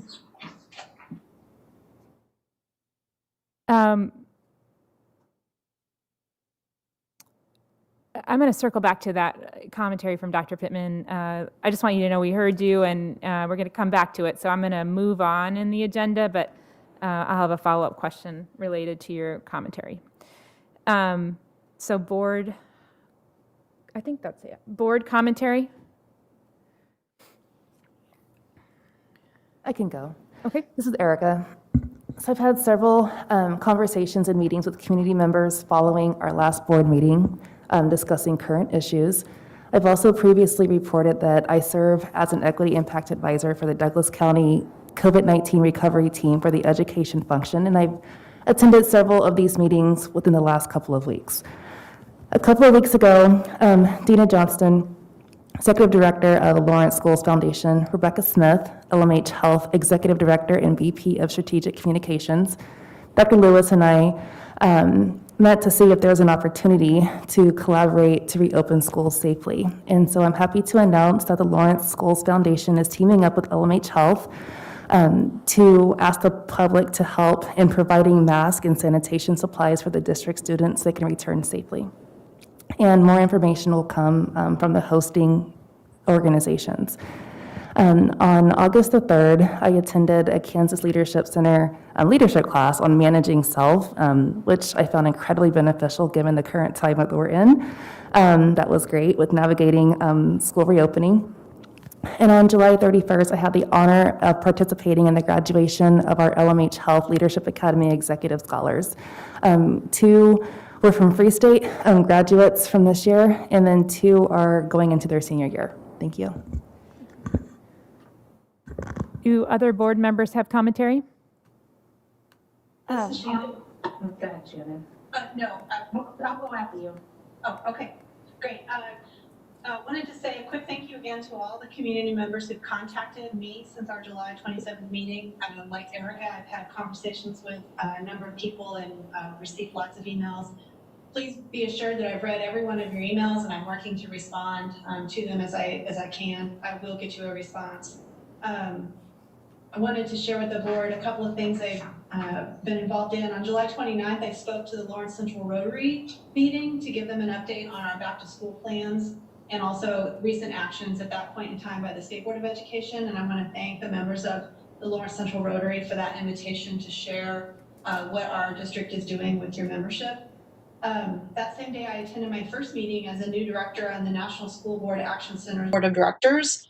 Excited to start that work with that group and expand advocacy work to help support our schools, both locally and in Kansas and across the country, through efforts on things like their work on getting pandemic relief for public schools and also funding to help school districts across the country close the homework gap.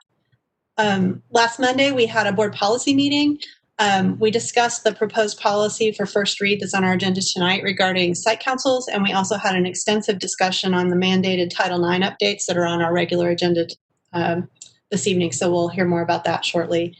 And then finally, attended the KASB Board Leadership Forum on Wednesday. I think they've gone back to offering those weekly if board members are interested.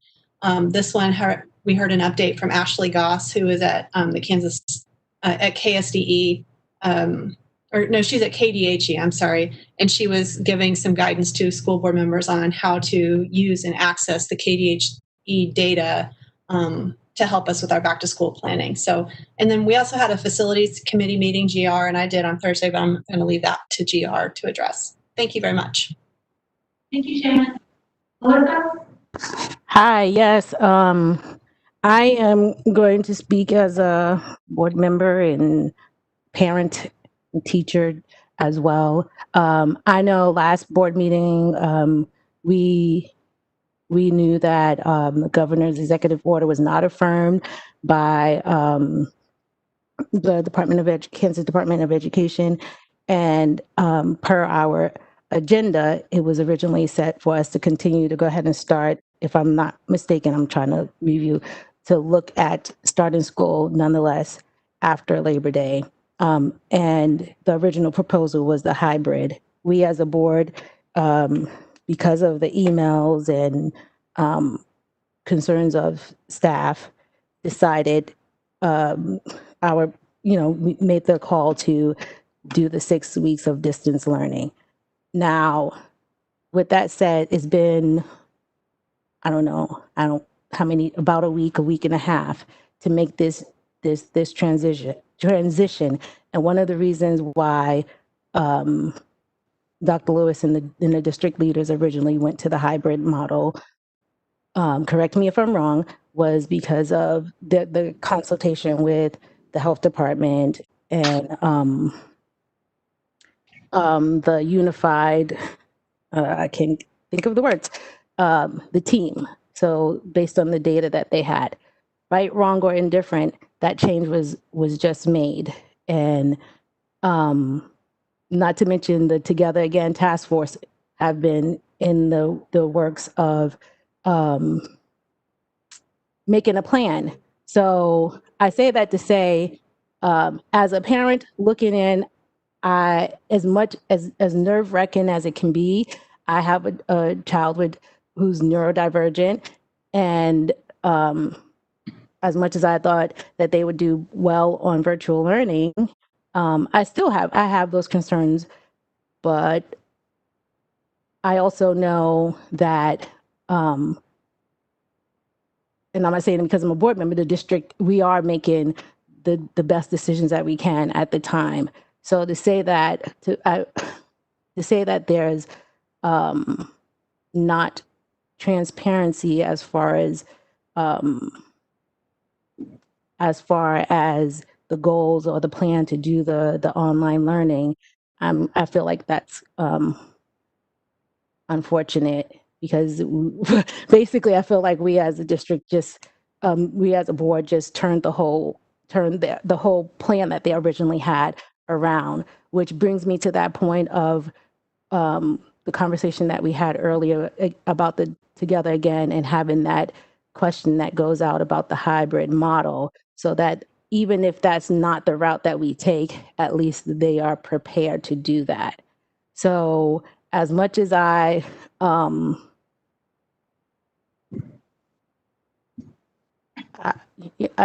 are just things to just really take into consideration, what to think about before, I feel like before questioning the integrity of the district. That's just my take on it. Thank you, Melissa. With other board members? Yeah, this is GR. So just a couple things. So Shannon and I did a facilities committee meeting. And so just a quick update from that. We got an update on bond construction that is going remarkably well at our various sites. We get some of the projects are actually gonna that we thought would be delayed, specifically at Central. What am I thinking of, Shannon? Because I didn't take notes. It's the work in the auditorium that The work in the auditorium.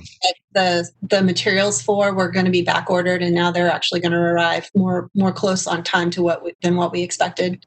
Correct. So the work on the auditorium is going to finish much faster than we thought. The work in LHS is continuing very well, and then we actually had a pretty good conversation about various safety measures that F&O is looking at in terms of being prepared and ready to go back. And the one thing that I wanted to mention specifically was that the F&O HVAC technicians and contracted engineers are brainstorming different ideas to help with our air handling. And so in our new construction places, LHS, the new construction where we've added the new air handlers that are in room specific, they turn over air, if I remember correctly, and Tony will probably throw something virtually at me if I get this wrong, but I believe that they turn over air about 2.5 times an hour,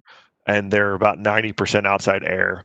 But we have other older buildings that can't meet those statistics, and so the HVAC technicians and contracted engineers are brainstorming different ideas, such as using ultraviolet germicide eradication and bipolar ionization ideas and different things to try and add an extra level of protection and things to do to help in those situations as well. So all in all, it was a good meeting, a good update.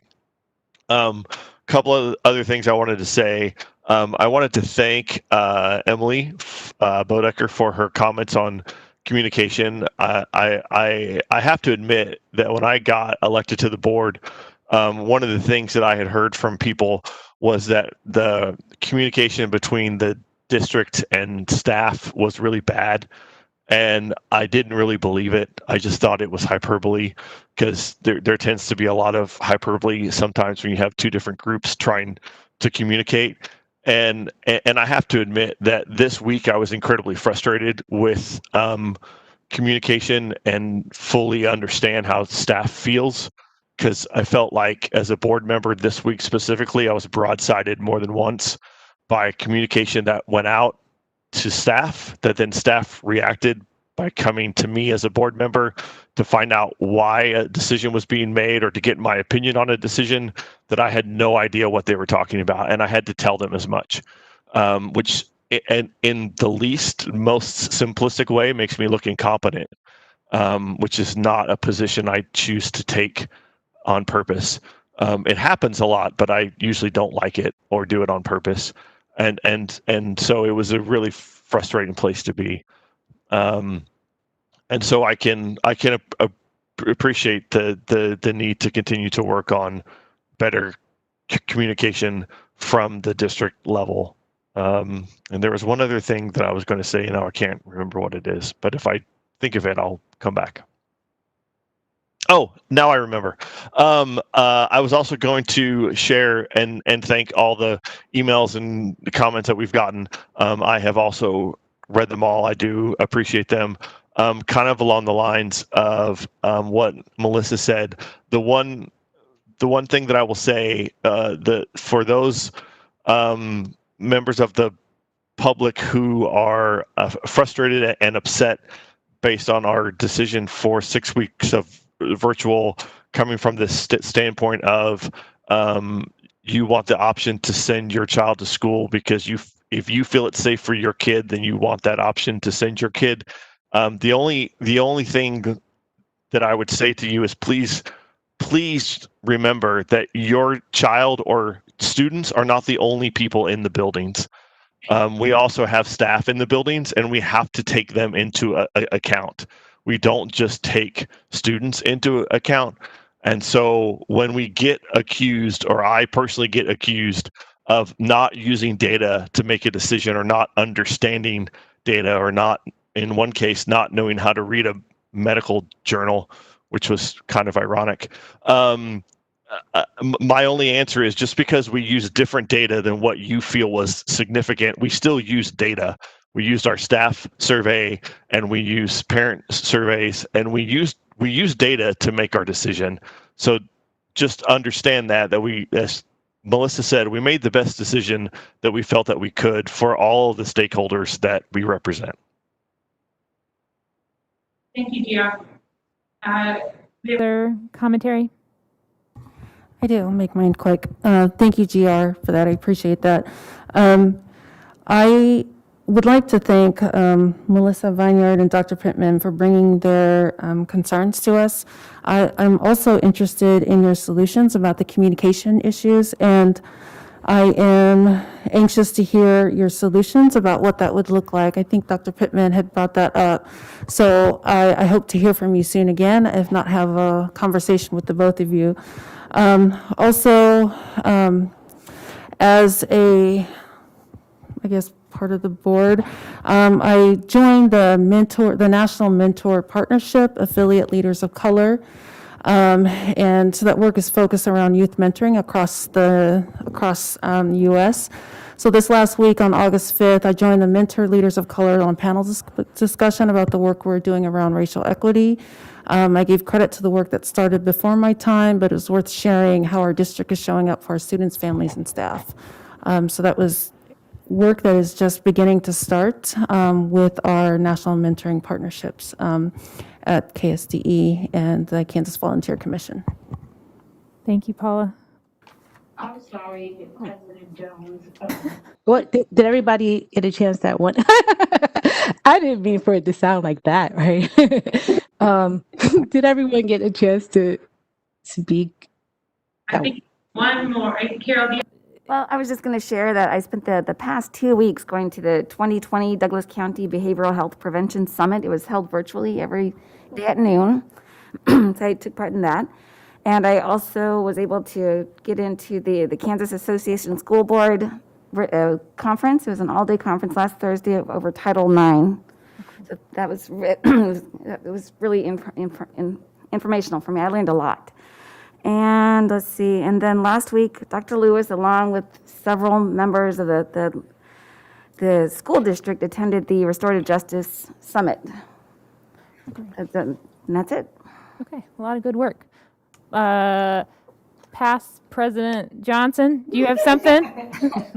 No, I just, you know, GR made me think of something, you know, as far as the email and the correspondence, and it may be unpopular opinion initially, but I would have to say, as we hire, sometimes fire, and I don't think I've never known the superintendent, right? We need to, one of the things we focused on was communication. And I would say that Dr. Lewis has done a good job, a really great job of communicating anything that we anticipate as being, for lack of a better term, a hot topic, or, and relaying that information. Now, with that said, sometimes we do, we don't anticipate something being a hot issue. But as it stands now, the district does not have to send us every piece of correspondence or communication that goes out. This happened to be a hot issue that wasn't anticipated that it would be. I do agree. One of the things that I think someone sent an email about the first sentence or two being somewhat misleading, or just like it just wasn't clear when the letters went out. And so I would have to say that just like we don't just like the administration does not require every teacher to send them a copy of the correspondence that they send out to parents. I mean, is it fair? Like, yes, we're going back to that, doing the best that we can with what we have. If we were to send out every email that, if we were to have Dr. Lewis, David Cunningham, Dr. Stubblefield send out every single correspondence that they send to the community, to the teachers, and receive Patron Commentary, it would be an insurmountable amount of emails that we receive on top of our jobs, on top of being a parent. So I feel like we hired him, we hired Dr. Lewis with the intent in trusting that, he's going to do his best. And I feel like he has in running the district. Sometimes there are things that we don't anticipate that's going to be more than what it is. And I understand the sentiments about working in your classroom. I will have to work in my classroom periodically as well. My district is not paying for internet services for me. So I think I just felt like I had to say that. Yeah, I'm done. Sorry. Melissa, I think in sum, you articulated. It's something I think it's important for the community to know that Dr. Lewis has our support as a board, and that this is really challenging, and we know that there'll be missteps, and he's the guy that will pick it back up. Yes. So I wanted to move on. I did want to hit one thing to Dr. Pittman, and Paula brought it up. If we could include in the next report, if you could include a special education in the next, just a summary in terms of your next update from the task force, that would be helpful just to make sure we're doing due diligence in that arena. And thank you, Dr. Pittman, for bringing that to our attention and making sure that we are counting every student, and in particular our students with IEPs. And that's another area we're lucky to have. Dr. Lewis has expertise in that area. So we will gather more information and hear about that at our next meeting. Okay. Let's share some thoughts, please. Sure. It's kind of hard for me to sit here and just kind of listen to some of this. We have an amazing team here. And I will tell you, I have probably one of the best communication directors this side of the Mississippi. And to hear, and I think if you look at any organization, if your staff, any staff will take a survey about communication, it can always be improved. That's something that we're always working on. But to hear communication is bad, I just can't sit here and just listen to that.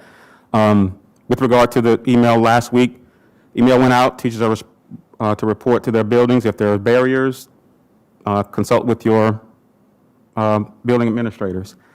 Second clarification email went out, almost said the same thing. I'm just having a hard time with comments that are being made about my team. That's just how I operate. They're busting their butts, just like everybody is, you know. But to hear that is disheartening. And I know you say I have the support. Sometimes it doesn't feel like it. Yeah. I would just say that. Yeah, I want to. Just to clarify, Dr. Lewis, you have my support. You always have, and you will. Just to clarify, I'm specifically referring to the food service email that went out that referred to a vote that we were going to take on Monday prior to the agenda being released. And I was getting contacted and asked about and questioned about a vote that I knew nothing about. And I had to respond as such. I just want to be real. That's not exactly how that communication went out, just for the public to know that there was a communication that was, and actually to Dr. Lewis's point, how communication happens. He and his team wanted food service workers to know what they were considering and engage them in that conversation.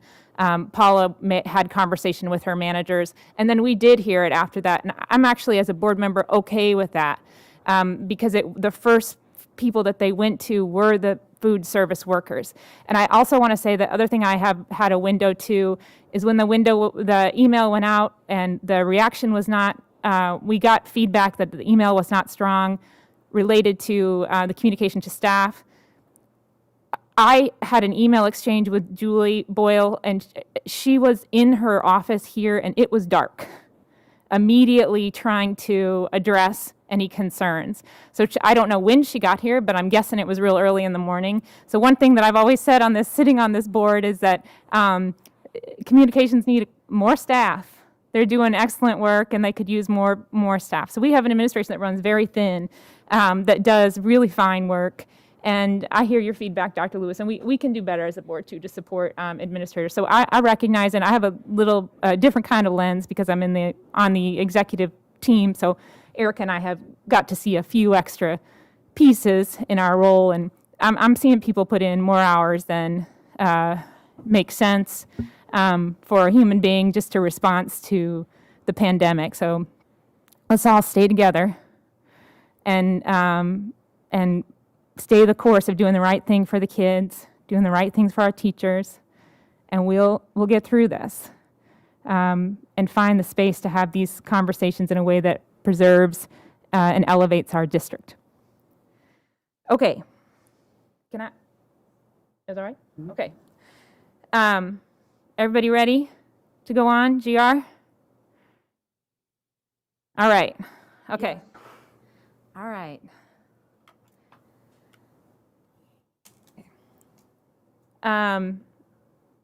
So we're going to move to consent agenda. Actually, let's do some honoring. Out of humility, Erica, can you take the mic? I'm happy to. The Board of Education recognizes the following staff members with sincere appreciation for their years of service and devotion to this community and its schools. Deanna Paget from Free State, para-interrelated resource for her 6 years of service, and Peggy Schmalberg from Prairie Park, para-interrelated resource for her 23 years of service. Thank you both. Okay. Consent agenda. So we're going to have a motion here to amend. This is Shannon. I'm going to request that we pull the July 27 meeting minutes and the consent agenda, please. Okay, we have another, so, you make it in one motion. Carol, you have a request to make. Blackwood, and I move that. Actually, can you tell us what before we move, can you say what item it is, what number it is? It's 410. 410. And Shannon, what did you say? Item 4.2, the meeting minutes for July 27. Okay. And just for the listeners at home, 410 is the thermal imaging scanners. Okay, so we need to make a motion to amend the agenda. So, let's find that. I have a motion written. Oh, great. That encompasses Carol's item. Okay, great, thank you. Okay, I move the Board of Education adopt the items listed on the consent agenda with the exception of 4.2 meeting minutes and 4.10 thermal imaging scanners, which will be discussed under new business. Jones? Yes. Oh, wait, who seconded my motion? Oh, thank you. So good thing we have Shannon here because you've done this. We need a second. Shannon's motion. I second. This is Carol. We have a second. It's Carol. Jones? Yes. Hill? Yes. Padu Blackwood? Yes. Gordon Ross? Yes. Johnson? Yes. Kimball? Yes. Smith? Yes. Motion passes 7-0. All right.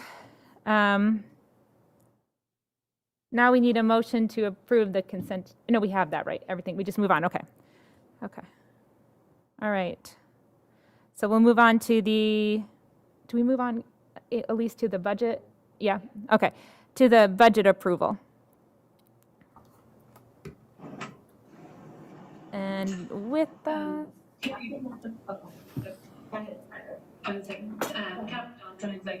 Finance. The motion is really just to approve what's been published, and the Code 99 is attached to the agenda. So unless there's more that you want to chat about or need any additional information, you can proceed with the motion. Is there I'd like questions? to make the, oh, sorry. Melissa's ready. Are there any questions? All right, Melissa.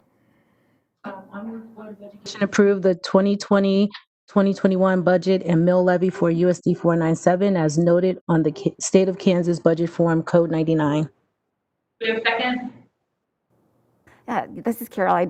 Yes. Carol seconds. Jones? Yes. Hill? Yes. Padu Blackwood? Yes. Gordon Ross? Johnson? Yes. Kimball? Yes. Smith? Yes. Motion passes 7-0. Thank you. Okay, so now we move on to new business, and we can start. Okay, so Shannon, we're going to start with the meeting minutes. Okay, I'm requesting two corrections to the meeting minutes from July 27. One is just more of a technical clarification. For some reason, in the 1.1 section on work session, it notes that I participated virtually, which is true, but it does not note the same thing for all of the other participants who participated virtually in the meeting. It's noted at the beginning when it lists board members' participation that I was participating virtually. So I would like to request that that notation in the work session section be stricken. And secondly, in the discussion of the PAL business item on the board's vote for whether we wanted to opt into PIRA, I know that Melissa did not vote, and that vote needs to be noted as a no vote in the minutes. Under state law, a board member cannot, if a board member abstains from a vote, it has to be recorded as a no vote and not an abstention. So I want to request those two edits, and I have a motion ready, but I'm happy to answer questions if anybody has any. Those are pretty minor changes. Are there any Discussion about that or disagreement? Okay, Shannon, I think we're ready. All right, so I move that the minutes of the July 27, 2020 board meeting be amended to reflect the following changes. That the words "except Shannon Kimball, who attended virtually," be removed under the section Information 1.1 PAL work session, and that the board vote under section 4.0 state that Melissa Johnson voted no on the motion. This is GR. I'll second. Hill. Yes. Duplex. Yes. Gordon Ross. Johnson. Yes. Sorry. Yes. Kimball, Yes. Smith, Yes. Jones. Yes. Motion passes 7-0. Thank you. Okay. And now we'll move to thermal imaging scanners. Yes, hi, this is Carol, and I would just would like my fellow board members to consider not purchasing the thermal imaging face recognition scanners just because they're not that reliable, and I think that we could use that money. I don't think we should use CARES Act money to infringe upon other civil rights. So I just. Kelly, this is Shannon. Is Tony Barron available to speak to this agenda item? Yeah, Tony and Zach and myself. Okay. Yes, I'm here, Shannon. I'm sorry, Carol, I cannot. That's okay. It's my concern. Well, I'm just really concerned. I'm really apprehensive about purchasing this equipment. Due to my work, I work with those who have been trafficked. And I'm just worried about the fault. Well, I've been told that we're going to use this to detect fevers, but these are not always reliable. They're only taking the surface of the skin surface.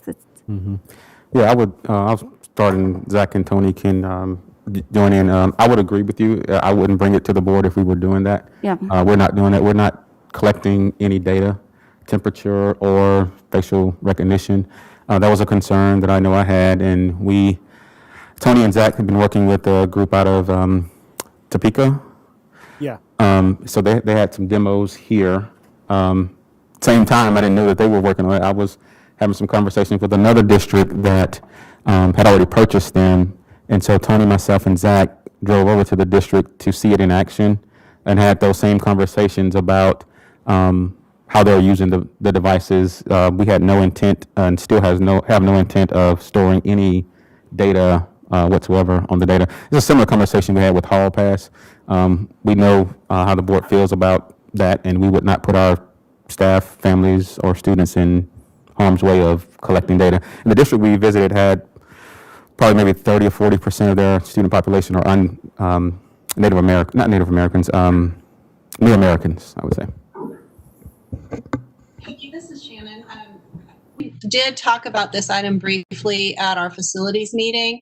And Tony, if you would want to speak to some of the things that you had shared with the facilities committee about selection of this particular temperature taking device.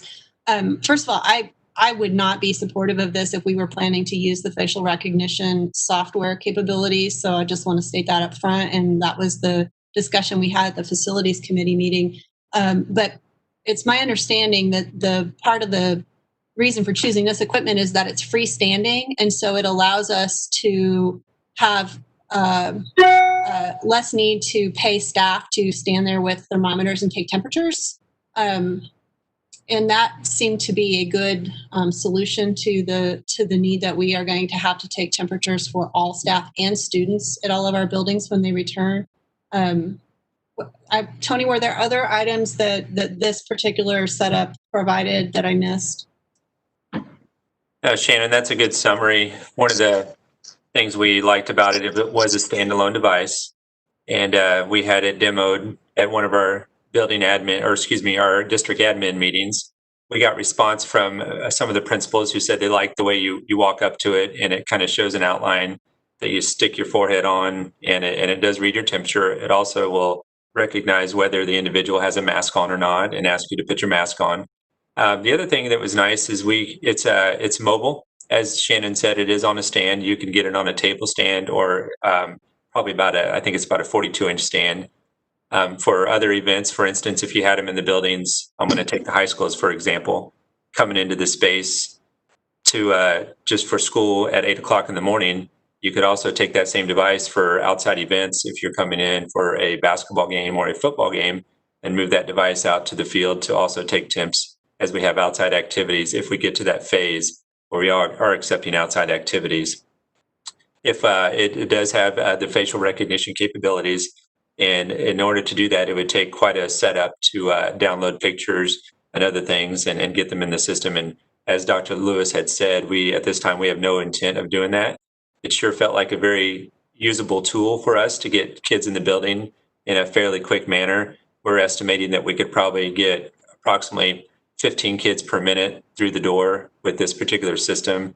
And we have multiple ones on order, as you saw suggested to be on order per the enclosure.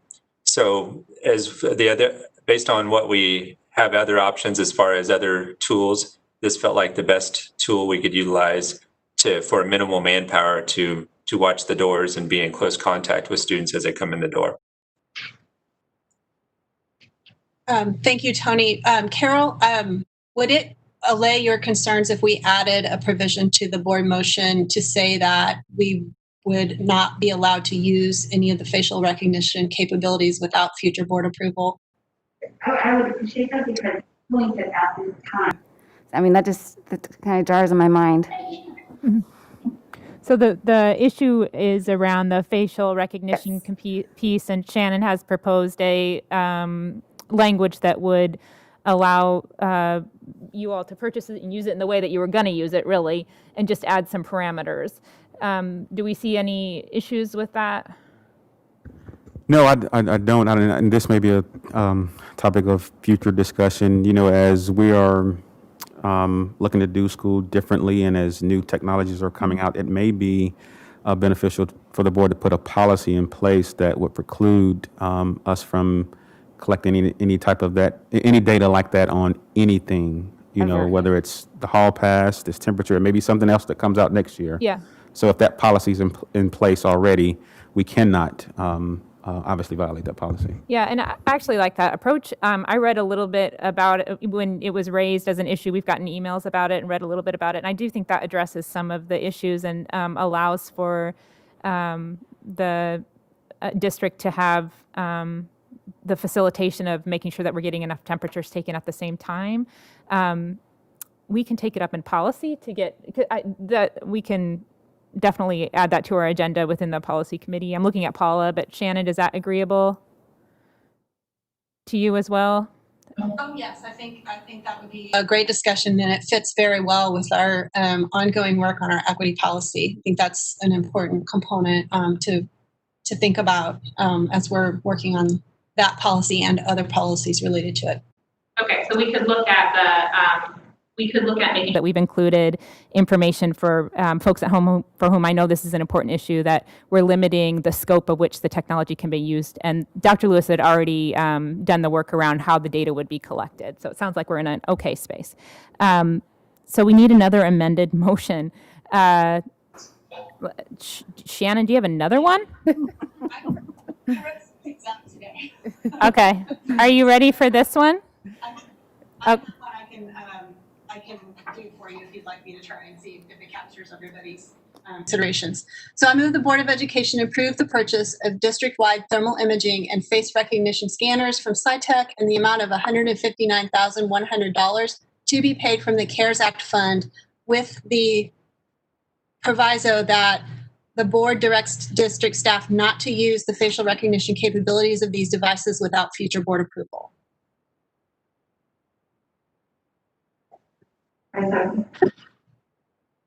Padu Blackwood, Yes. Gordon Ross, Yes. Johnson, Yes. Kimball, Smith, Yes. Jones, Yes. Hill.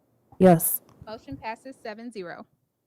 And I know the answer to this Question, but just to clarify for those who are watching, as to why, or maybe you can add more detail, that we're using the CARES Act fund for this technology and not employees, is because it cannot be used for something that is,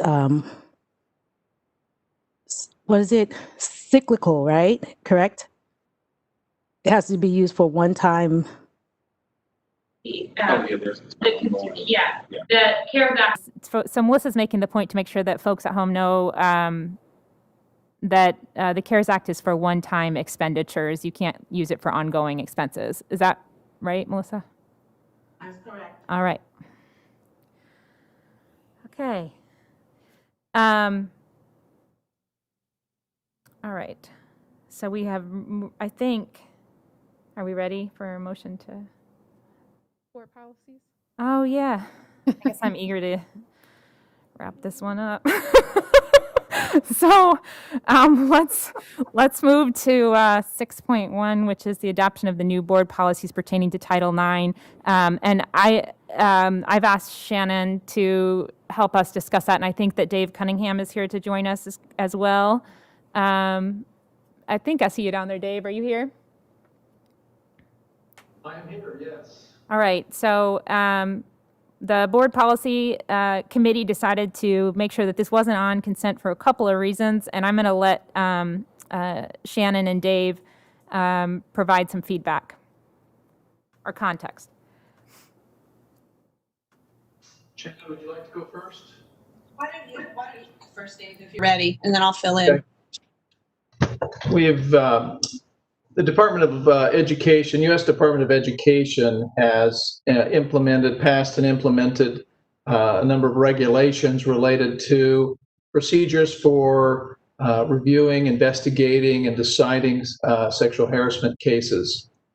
The effective date of those regulations is August 14.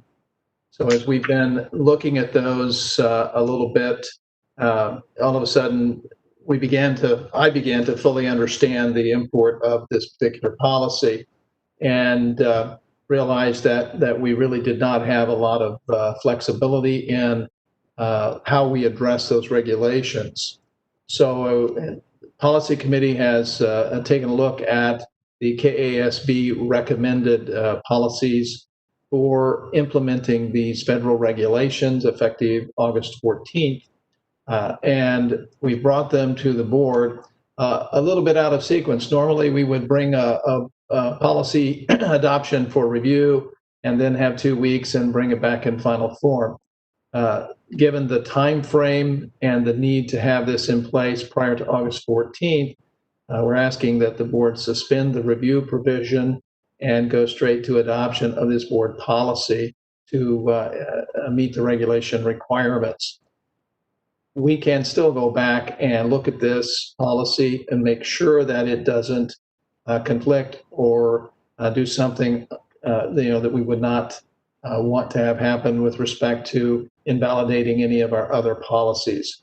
And so since what we're doing is creating a set of procedures for investigating sexual harassment complaints separate from the policies and procedures related to investigating other types of complaints regarding other types of harassment or complaints about general complaints under our provisions. So it's simply creating a new policy for both staff and for students related to compliance with the Title IX regulations. Shannon? Thank you. That was for that summary. So I'm going to speak just a little bit specifically for the board to help you understand why we are recommending that we adopt these two policies as new policies rather than amending our existing policies. And just to give you some context and background. So the Department of Education issued these new regulations for comment and consideration back in May.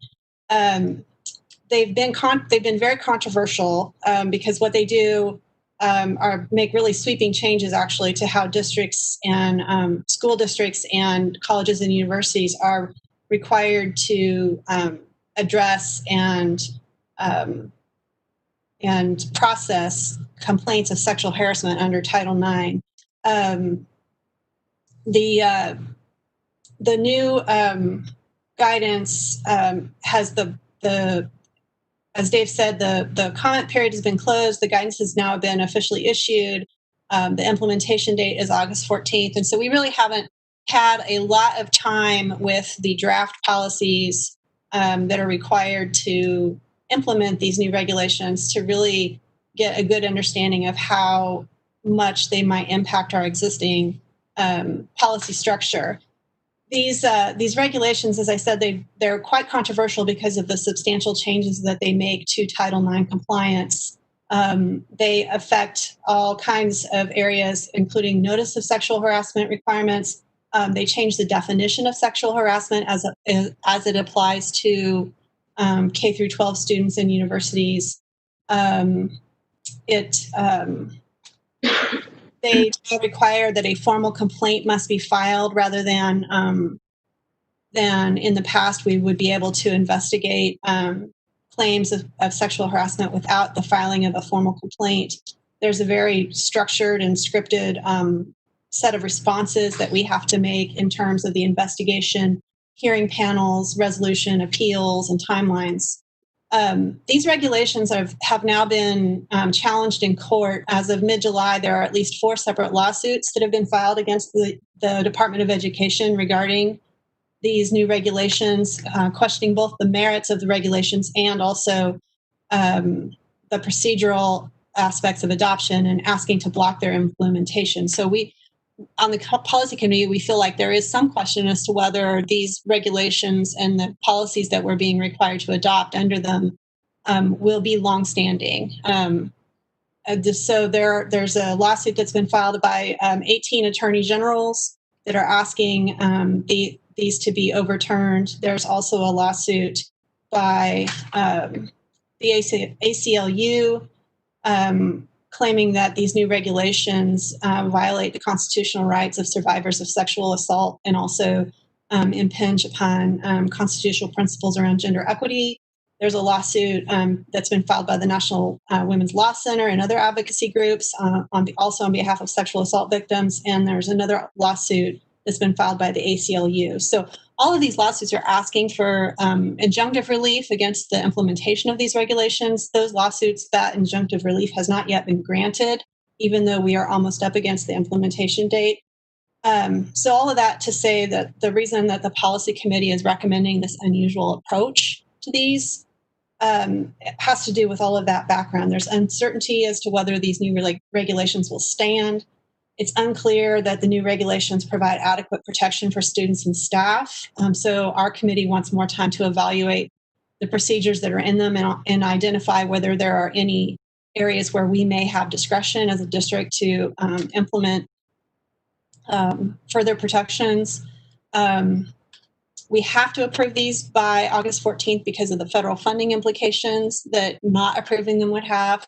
But that being said, we didn't feel comfortable adopting them as anything except for standalone new policies. I also wanted to point out for the board members who are newer to our board that in late 2016 and early 2017, the policy committee spent a considerable amount of time reworking our discrimination, harassment, and complaint policies. Those revisions were adopted by the board in late April 2017, and they have as far as I know at this time, they've been working fairly well. We did not want to supersede our existing complaint and harassment and discrimination policy structure with these new regulations for all of the reasons that I've stated. So the new policy, the new proposed policy we're being asked to adopt, the G policy, that applies to personnel. The J section policy applies to students. They're substantially similar in terms of their language, but we have 2 separate sections of our policy manual, one that applies to staff, one that applies to students. So that's what I had to share. I'm happy to try to answer questions about any of that or punt them to Dave. I can summarize and say that we have to pass tonight. We're hoping to get rid of it in a few months. Should we get a new leadership? Yeah. So hopefully. Or if the courts grant injunctive relief. Yeah. So. I will have to look federal funding, but I am doing it in a temporary way. Are there any questions about this particular policy?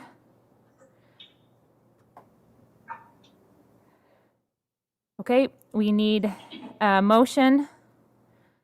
Yes, motion to adopt it as a final policy. Okay. Can I get Hi, this is Carol. I move the Board of Education suspend its regular practice of reviewing proposed policy changes and adopt the following new policies: GAABA sexual harassment and JGECAA sexual harassment in order to comply with the Federal Department of Education regulations regarding Title IX procedures for handling sexual harassment complaints. I further move the board adopt these new policies effective August 10th, 2020 in order to meet the federally mandated August 14th, 2020 compliance date. Do we have a second? Second. Okay, Melissa seconds. Gordon Ross, Yes. Johnson, Yes. Kimball, Smith, Yes. Jones. Yes. Hill, Yes. Canoe Blackwood. Yes. Motion passes 7-0. Thank you. Thank you all. Thank you, Dave. Okay. Do you have any announcements, Dr. Lewis? No. Not only tonight. I know we do have some directions for our next August 24th board meeting. We'll go provide some more information on special education. If there was any additional information that the board would request for our next Together Again update on August 24th, just going to share that with us. We've had a few parents ask us if they could get, and maybe by this time they'll be able to do it, like they would like to have like a summary of what it might look like for their kid walking into the building. Or Yeah, we talked about that at our executive leadership team maybe 2 or 3 weeks ago. A goal is to eventually produce a video from the time a student may get on the bus to the time they go into the building. Some of the things we needed to get approved tonight to put in the video. But that's the goal, is to have a video like a day in the life of a student in Lawrence Public Schools. Okay, great. So we can look forward to that. All right. So now I think we can, we just need a motion to adjourn. I move we adjourn. Okay. She's ready. I second. Shannon move, Paul is second. All those in favor? Aye. Anyone opposed? Okay. Then, do I do this then? Yeah.